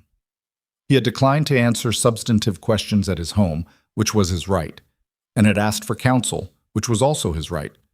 But the agents who transported him reported that during the drive in the presence of counsel, he had said one thing unprompted. He had said, "I want to know what Pratt told them." Rourke relayed this to Emma at the nursing station, where she had returned because she needed something to do with her hands and had ended up restocking supply trays, which was a task she could do with her eyes closed and which required no decision-making. "He thinks she's the weak point," Emma said. "He built the credential laundering around her. He thought, if it ever unraveled, she'd take the weight of it." Rourke watched her stock the trays. He didn't know she'd already been talking to Solus for 6 months. Emma set a box of gauze pads in its slot. He underestimated her. Yes. He had a lot of company in that. Rourke looked at her for a moment. "You know the formal investigation is going to take months. The criminal prosecution, longer. This doesn't resolve tonight." "I know. What happens to you in the meantime it's not entirely within my authority to determine. Your suspension is an administrative action by a hospital administration that is, as of this morning, significantly compromised. Legally, I'm not worried about it tonight," she said. She was. She knew she was. But she was too tired to process it usefully, and there were other things that mattered more right now than the status of her nursing license and her employment, and the particular institutional wreckage of her career at a hospital that had spent 3 years deciding she was furniture. Rourke was quiet for a moment. Then, "For what it's worth, what you did last night, in the trauma bay, without authorization, without support, in a situation where most people would have walked back out the door." He paused. "That's going to be documented accurately." She looked at him. He wasn't a man who said things for effect. She'd established that in the first 10 minutes. He said things because they were true and needed saying. "Thank you," she said. She went back to restocking the trays. The ER around her was coming into the morning shift change, new faces arriving, overnight staff handing off, the institutional rhythm reasserting itself over the disruption of the night. Terrence gave his report to the incoming charge nurse in the clipped, comprehensive language of a man who had seen a great deal and was not going to editorialize about it in a professional handoff. The federal personnel on the upper floors were less visible than they'd been at 3 a.m. They were still there, working, but they'd integrated into the building's operations in a way that was less disruptive and more thorough. The hospital was the same building it had been 12 hours ago, the same pale corridors, the same monitors, the same ambient sounds of a clinical institution doing its work. But the infrastructure underneath it, the invisible architecture of who had authority and how it was used and what got recorded and what got changed, that was a different matter. That was cracked in ways that were not going to be plastered over. She finished the trays and was moving toward the corridor when her pager went off for the third time in 12 hours. She looked at the display. Surgical recovery. Bay 7. Not a code. A message, which was unusual. Pagers didn't usually carry messages, but someone had typed one in, 11 characters. Needs to talk. She was turning toward the stairs when Vargas appeared at the end of the corridor, moving fast with an expression that reorganized the morning. "We have a problem," Vargas said. "What kind?" "The drive." Vargas was close now, voice low. "Our tech team finished the full analysis 20 minutes ago. The 231 records, we have all of them." She stopped. "But there's a subdirectory we didn't open last night because it was encrypted separately. Solus had a second passphrase for it." She held Emma's gaze. "He gave it to us this morning. From recovery." Emma waited. "The subdirectory contains correspondence," Vargas said, "between Marsh and an external party, spanning 3 years. She paused. "The external party is not a law firm. It's not a financial institution. It's a state regulatory official, a senior one, in the Health Commission's Oversight Division." Emma's mind moved through the implications quickly. The Health Commission reviewed incident reports. The Health Commission was the external oversight body that the record amendments had been, in part, designed to deceive. If someone inside the commission had been receiving communications from Marsh, had been coordinating with him, had been managing what the commission reviewed and what it didn't, the oversight body was compromised, Emma said. "That's what the correspondence suggests, yes." Vargas looked like someone who had started this investigation expecting one thing and was arriving by stages at something significantly larger. This isn't just a hospital administration protecting itself from liability claims.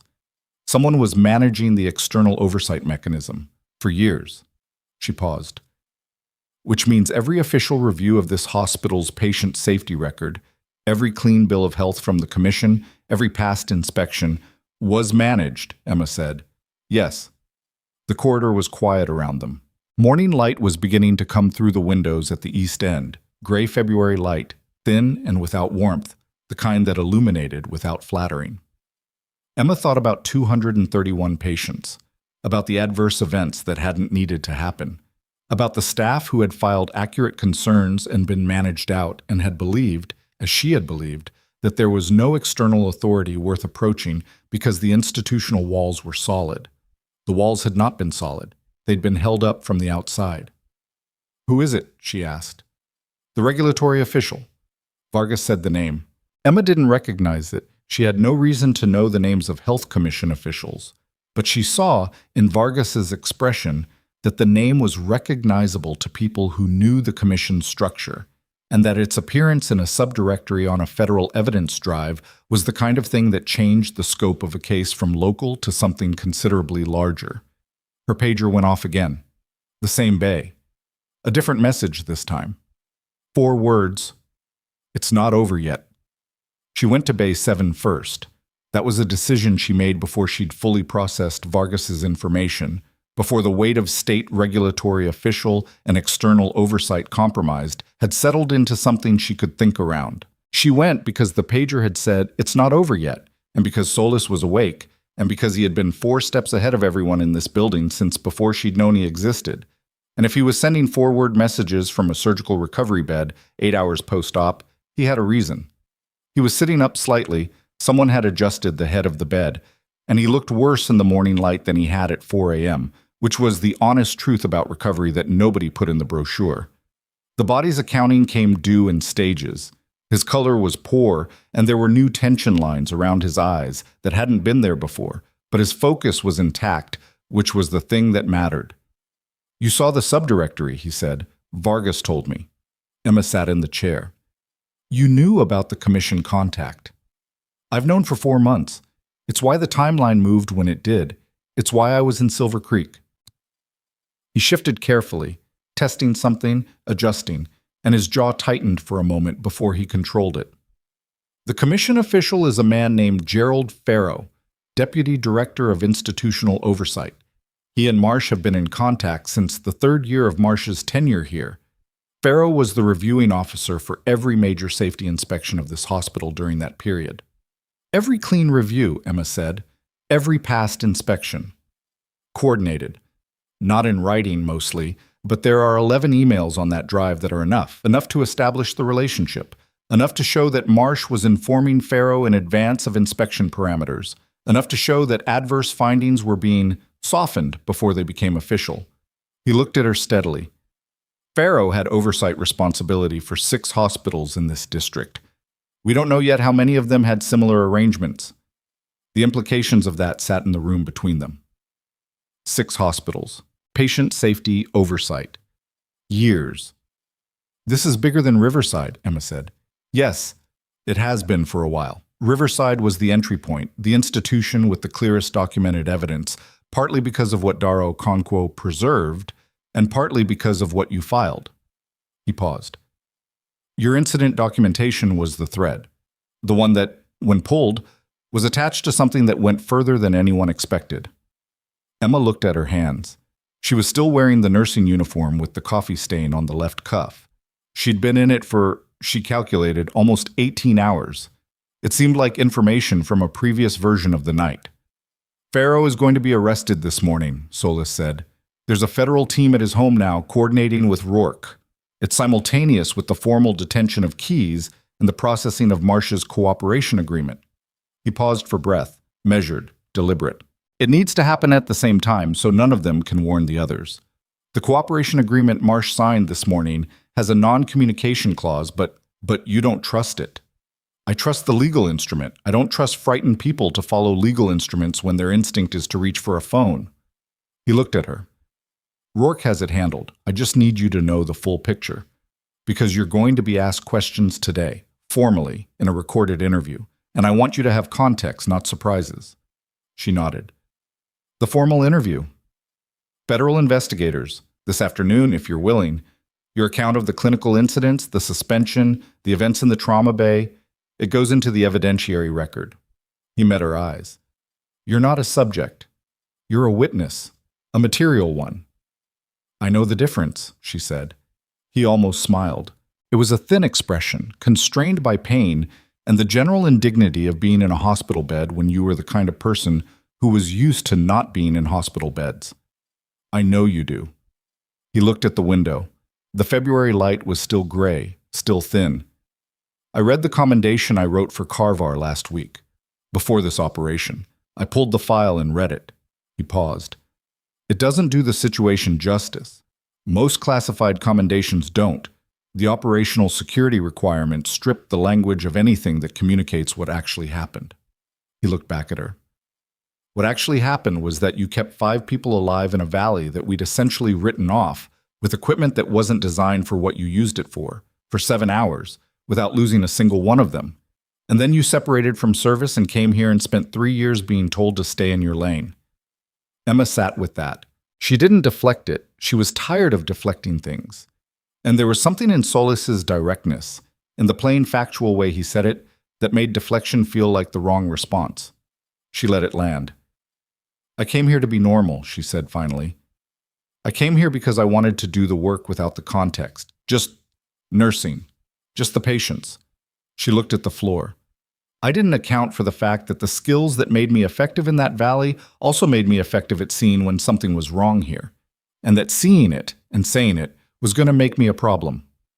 The thing that makes you dangerous in a broken system, Solis said, is the same thing that makes you valuable in a functioning one. He paused. The difference is just whether the people in charge of the system have any interest in it functioning. She looked at him. He was leaning back against the pillow now. The brief effort of sustained conversation had cost something, but his eyes were still clear. Rest, she said. I will. He closed his eyes. Stay in the building today. She stood and put the chair back against the wall. At the door, she stopped. Del Vera, she said. The 19-year-old. From the valley. She hadn't said the name out loud in 4 years. It came out more easily than she'd expected. Do you know what happened to him? Solis opened his eyes. He's 23 now, finished his service. He's in college in North Carolina. Engineering. A pause. He named his dog Hayes. Apparently the name stuck. Emma stood in the doorway for a moment. Then she walked out. Gerald Farrow was arrested at 8:49 in the morning at his home in Kellerton, a suburb 40 minutes from Silver Creek, while he was eating breakfast. The federal team reported that he had not attempted to run, had not attempted to destroy anything, had asked 3 times whether there had been a mistake, and had eventually sat down at his kitchen table and said nothing further. He was processed at the federal field office and placed in formal detention. His attorney was notified. The State Health Commission was formally informed of the situation by federal authorities at 9:15, which triggered an immediate administrative review of all institutional oversight decisions made under Farrow's authority during his tenure. 6 hospitals, 14 years of decisions. That review was going to take a long time. It was going to find things that nobody was prepared for, and it was going to be ugly in ways that would make the Riverside situation look like the beginning of the problem rather than the whole of it. Emma wasn't in the room when any of that happened. She was in the second-floor conference room with coffee that was better than what the vending machine dispensed, and 2 federal investigators, and a digital recorder, and 4 hours of very careful questions. She answered them all. She'd been a meticulous documenter for 3 years. Clinical notes, incident records, her own private logs of the dates and specific language of interactions with Grantham and Marsh and Keyes, and she had a precise, specific memory for clinical detail that came from training and from the practice of paying attention in environments where inattention had consequences. The investigators asked follow-up questions that were good ones, targeted ones, questions that told her they understood the medical context and weren't going to require her to spend 20 minutes explaining the significance of a non-blanching rash to people who'd never heard the term petechial. She talked about Abby Wren. She talked about the Metcalf patient. She talked about 7 other incidents she could document specifically, with dates, with the names of the attending physicians, with the language of the original concern and the language of the institutional response. She talked about the pattern, how it worked, how the friction was managed, how the administrative review process functioned as a tool for containing staff who created problems rather than a tool for addressing the problems they created. She talked about the trauma bay, about what she'd seen in Solis's injury pattern and why, and what she'd done about it and why. She was factual about the clinical steps, precise about the mechanism, the timeline, the decision points. She was also factual about the moment before, standing at the supply cart in a hospital she'd been suspended from, watching armed tactical personnel come through the door and choosing to stay. "Why did you stay?" one of the investigators asked. Not accusatorially, just asking. Emma thought about it. Not the diplomatic version, not the version that sounded correct. The actual answer. "Because there was a patient coming through that door," she said, "and I knew the attending staff wasn't going to see what I was going to see. And I was right. And walking away from that," she paused. "I've never been able to do that. Not when I can see it." The investigator wrote something down. The recorder kept running. She finished at 1:15 in the afternoon. She walked out of the conference room into the corridor and stood by the window for a while, watching the Silver Creek parking lot fill with cars that belonged to people who had ordinary things to do on an ordinary Thursday in February, and she felt something she couldn't quite name. Not emptiness exactly, but a quality of after, of a sustained effort that had reached its endpoint and left the body uncertain what to do with the energy that had been keeping it running. Dara found her there.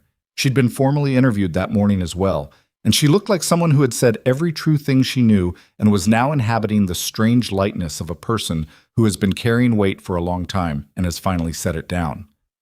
"Abby Wren asked the floor nurses if the lady who helped her was coming to visit," Dara said. Emma looked at her.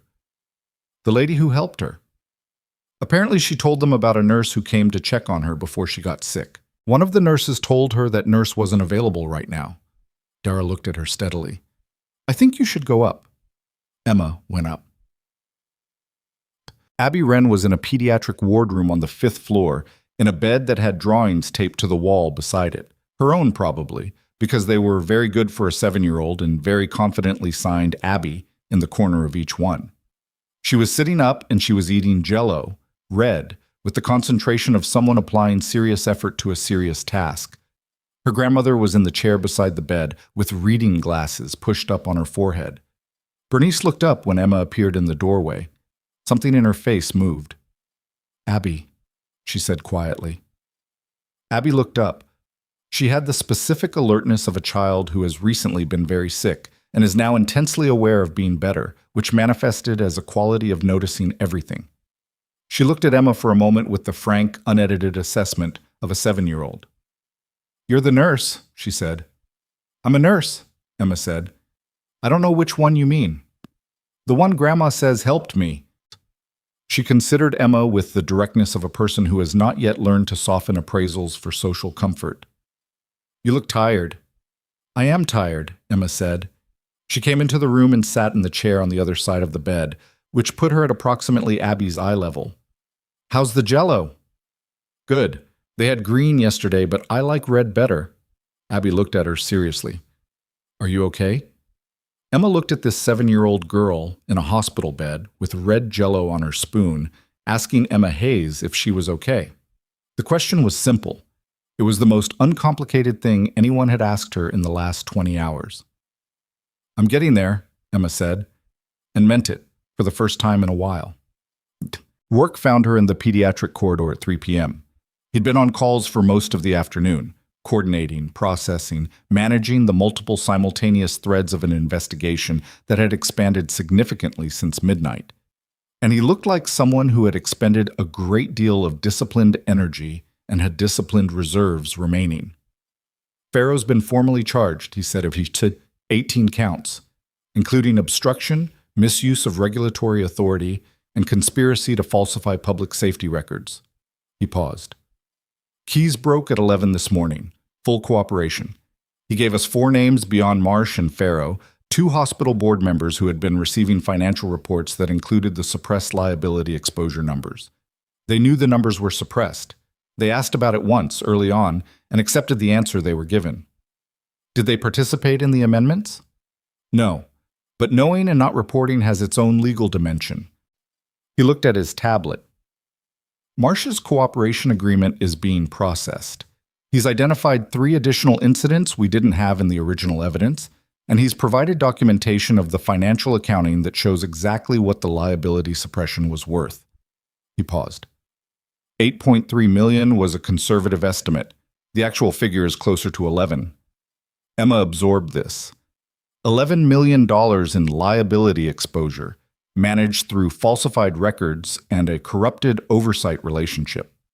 Patients who had been harmed and whose harms had been invisible because the record said something different from what the nurses had written. Pratt, she asked, full immunity in exchange for cooperation. She testified this morning about 6 months of conversations with Keyes and Marsh that she'd been documenting on her own. She has audio. Rourke's expression did something brief and controlled. She recorded 11 conversations. She didn't tell Solis she was recording them because she wasn't sure he'd sanction it, and she thought she might need them anyway. He paused. She was right. Emma thought about Sylvia Pratt standing outside the recovery bay at 4:30 in the morning, trying to get to Solis before anyone arrested her for something she hadn't done. A woman who had spent 6 months gathering evidence while her credentials were being used to obscure it, who had made the decision to record conversations without telling the federal operative she was cooperating with, because she trusted her own judgment about what she was going to need. She could have come to me earlier, Emma said, when it started. She could have come to a lot of people earlier, Rourke said. So could Dara. So could Keyes on the other end of it, if he'd chosen differently. He looked at her. People make decisions in real time with incomplete information and incomplete courage. The question isn't usually, why didn't they do the right thing sooner? It's what happens when they finally do. Emma looked at him. That's not an absolution for any of it, he added. It's just an observation. I know the difference, she said. Again. It was becoming a kind of refrain. He almost smiled. Your suspension is being formally rescinded as of this afternoon. The administrative action is void. The authority of the administration that issued it has been compromised by the ongoing federal investigation and the hospital's interim board. They're appointing an emergency oversight committee today. Has been advised to rescind all disciplinary actions initiated by Marsh or his direct reports pending a full review. He paused. That means you can work, if you want to. She looked at the pediatric corridor, at the drawings on the doors and the small running figures of children who were getting better, at the work that went on inside these walls regardless of what the administration was doing with the paperwork. I want to, she said. She worked the evening shift. Nobody planned it. She didn't ask for it. The charge nurse didn't formally schedule her. It simply became the case that she was there at 5 p.m. when the shift began and she was wearing clean scrubs that Dara had found for her, and nobody questioned it. The ER was understaffed, as it usually was in February, and there were patients who needed care, as there always were, and Emma Hayes was a nurse, which was the most relevant fact. She triaged a man with a laceration to his forearm from a kitchen accident. She assisted with a pediatric fever that was viral and managed and discharged in 2 hours. She worked alongside a new resident named Park, who was 6 months in and technically competent and personally anxious and who needed to be told clearly and without condescension that the anxiety was normal and the competence was what mattered. You're second-guessing the chart note, she told him, watching him hover over the workstation. Don't. You document it accurately. Trust the documentation. He looked at her with the expression of a resident who has been told many things by many people and isn't sure which ones to believe. How do you know when to trust it? When it says what you actually saw, not what you think you were supposed to see. She paused. Document honestly. Everything else follows from that. He nodded. He went back to the chart and wrote what he'd actually seen, and it was accurate, and the attending signed off on it, and the patient went home with appropriate follow-up instructions. Small. Ordinary. The size of everything important. Grantham was on the floor. He'd been on the floor all day, quietly, without ceremony, doing his job in a department that had been turned inside out in the past 18 hours. He and Emma didn't have a conversation. They worked alongside each other in the ER's specific choreography, passing information and equipment and decisions back and forth with the professional efficiency of people who have learned to function in the same space, and at 9:15 p.m., he handed her a chart and said, "Your read first." And she gave him her read first, and he incorporated it, and they moved on. Not repaired, not resolved, but different from what it had been yesterday, in a direction that wasn't nothing. At 10 p.m., Solis asked to see her again. He was sitting up further than he'd been that morning, which was either recovery or will, probably some combination. The cardiac monitor was showing a rate in the 70s, which was better. His color was still poor, but less alarmingly so.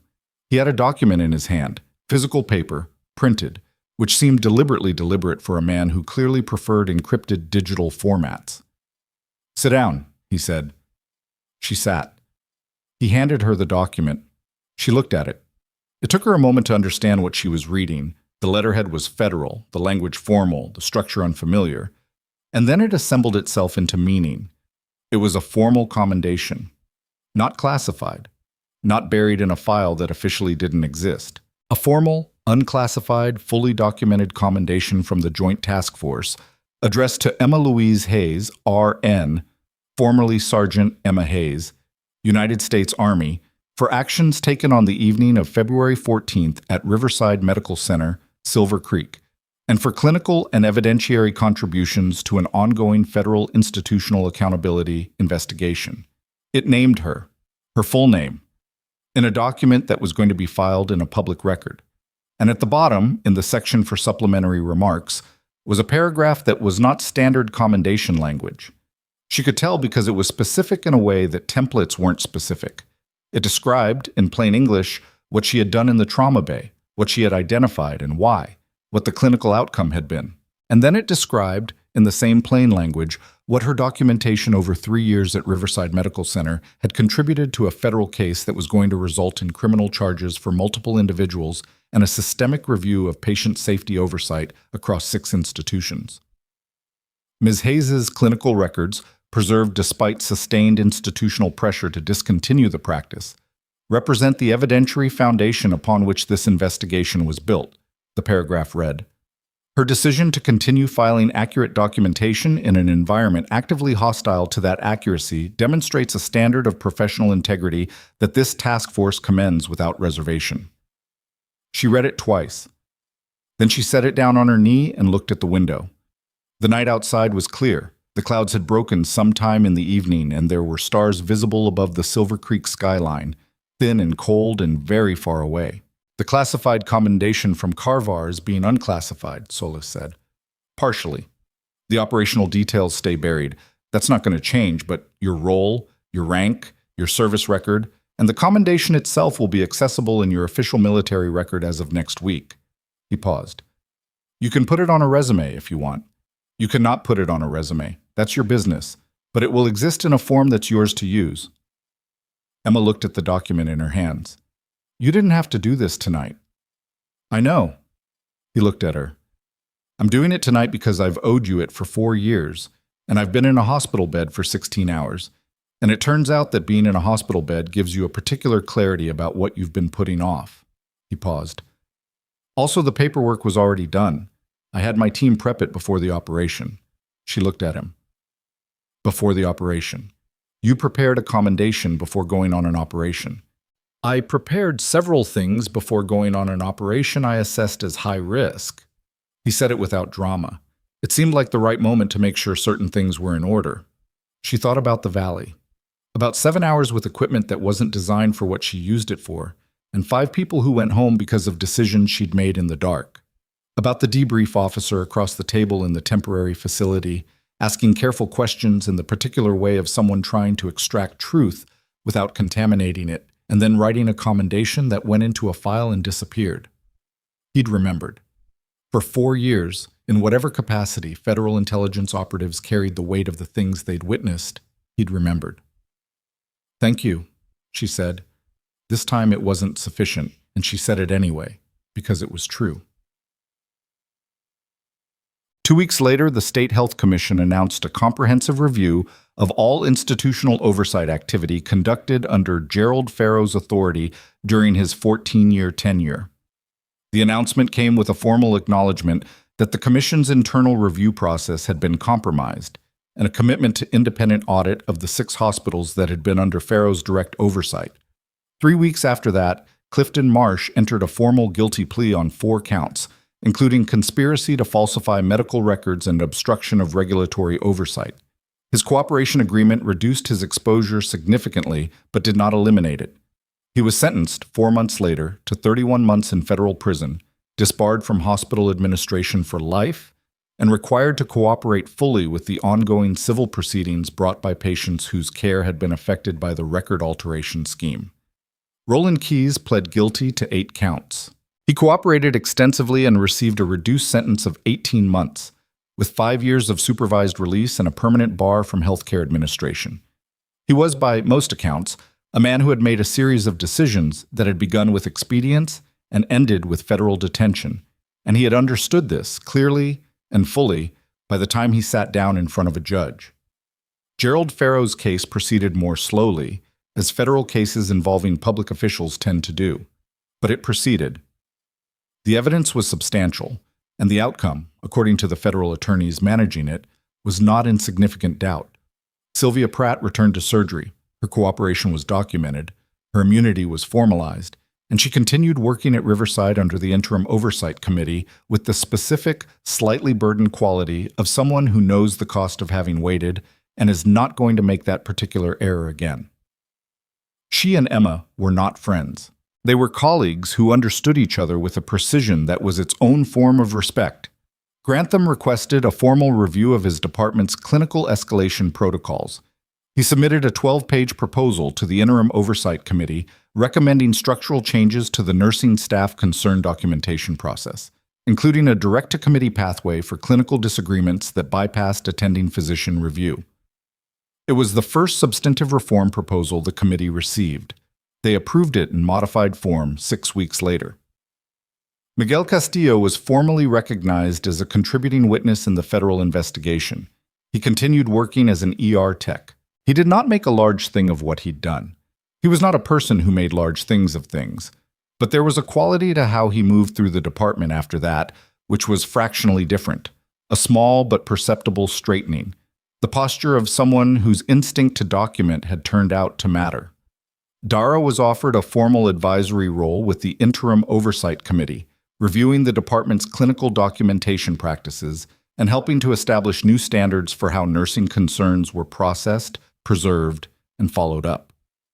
She took the role without ceremony. She brought the habits of a person who had been keeping careful records for 14 years and understood, in the bone-deep way of lived experience, exactly why they mattered. Abby Wren went home to her grandmother's house with a rabbit that had been to 12 countries, counting the brief and involuntary detour to a pediatric ICU. Her mother arrived from Brisbane and was told, by various hospital staff in various ways, about the nurse who had filed a concern and been suspended for it and had come back anyway. She sent a card to the nursing station. Emma read it once and put it in the drawer in her apartment where she kept things she didn't want to lose track of. The formal recognition ceremony was not something Emma had requested or expected. The Interim Oversight Committee scheduled it for the third week of March, and it was not, in the way of these things, a comfortable event. The conference room was full in a way that conference rooms at hospitals are not typically full. Oversight Committee members, federal representatives, hospital staff, 2 individuals from the Joint Task Force who were not Rourke, but who wore the same particular bearing. And there was a quality to the assembled attention that Emma found effortful in a way that the trauma bay had not been effortful. Because in the trauma bay she knew what she was doing, and in this room she was not sure where to put her hands. Rourke was there. He stood near the back, not on the committee, not at the table, present.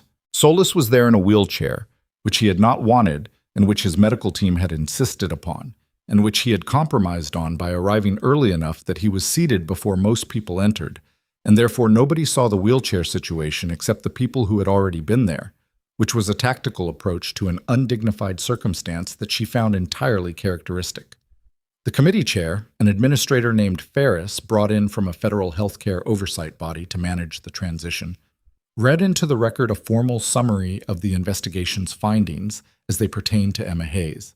The suspension, its basis, its connection to the documented pattern of administrative retaliation against clinical staff who filed safety concerns.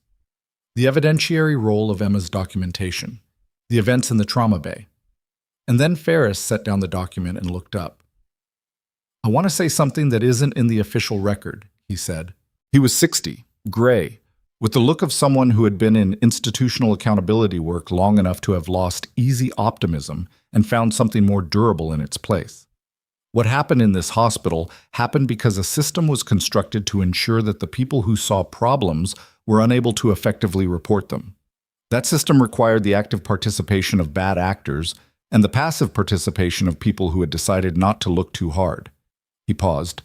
It was undone because one person kept filing accurate documentation in an environment that was actively hostile to accurate documentation, and because another person preserved that documentation when it could have been lost, and because a third person copied 2 incident reports and kept them at home, not because they had a plan, but because something in them understood that the records mattered. He looked at Emma. Systems like the one that existed here depend on individual people deciding that the cost of telling the truth is too high. They collapse when enough people decide it isn't. The room was quiet. "Ms. Hayes," Ferris said, "the committee would like to formally offer you the position of Director of Clinical Standards and Trauma Education, a newly created role with the authority to establish and oversee clinical documentation protocols, staff concern escalation procedures, and emergency trauma training standards for this institution." He paused. "If you want it." Emma looked at the room.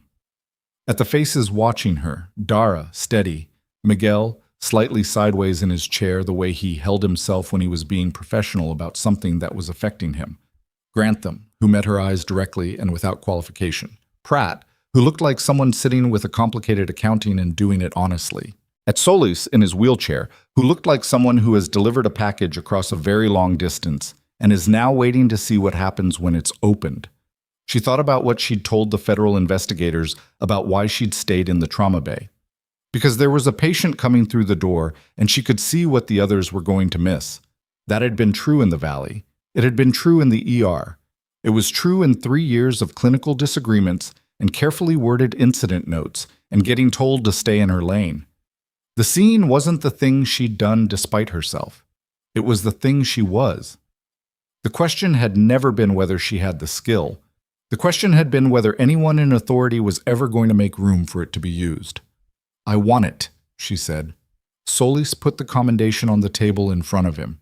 He'd brought the formal one, the printed document, the public record, the thing that existed in a form she could use. He slid it toward the center of the table without ceremony, in the manner of someone completing a transaction that had been pending for 4 years.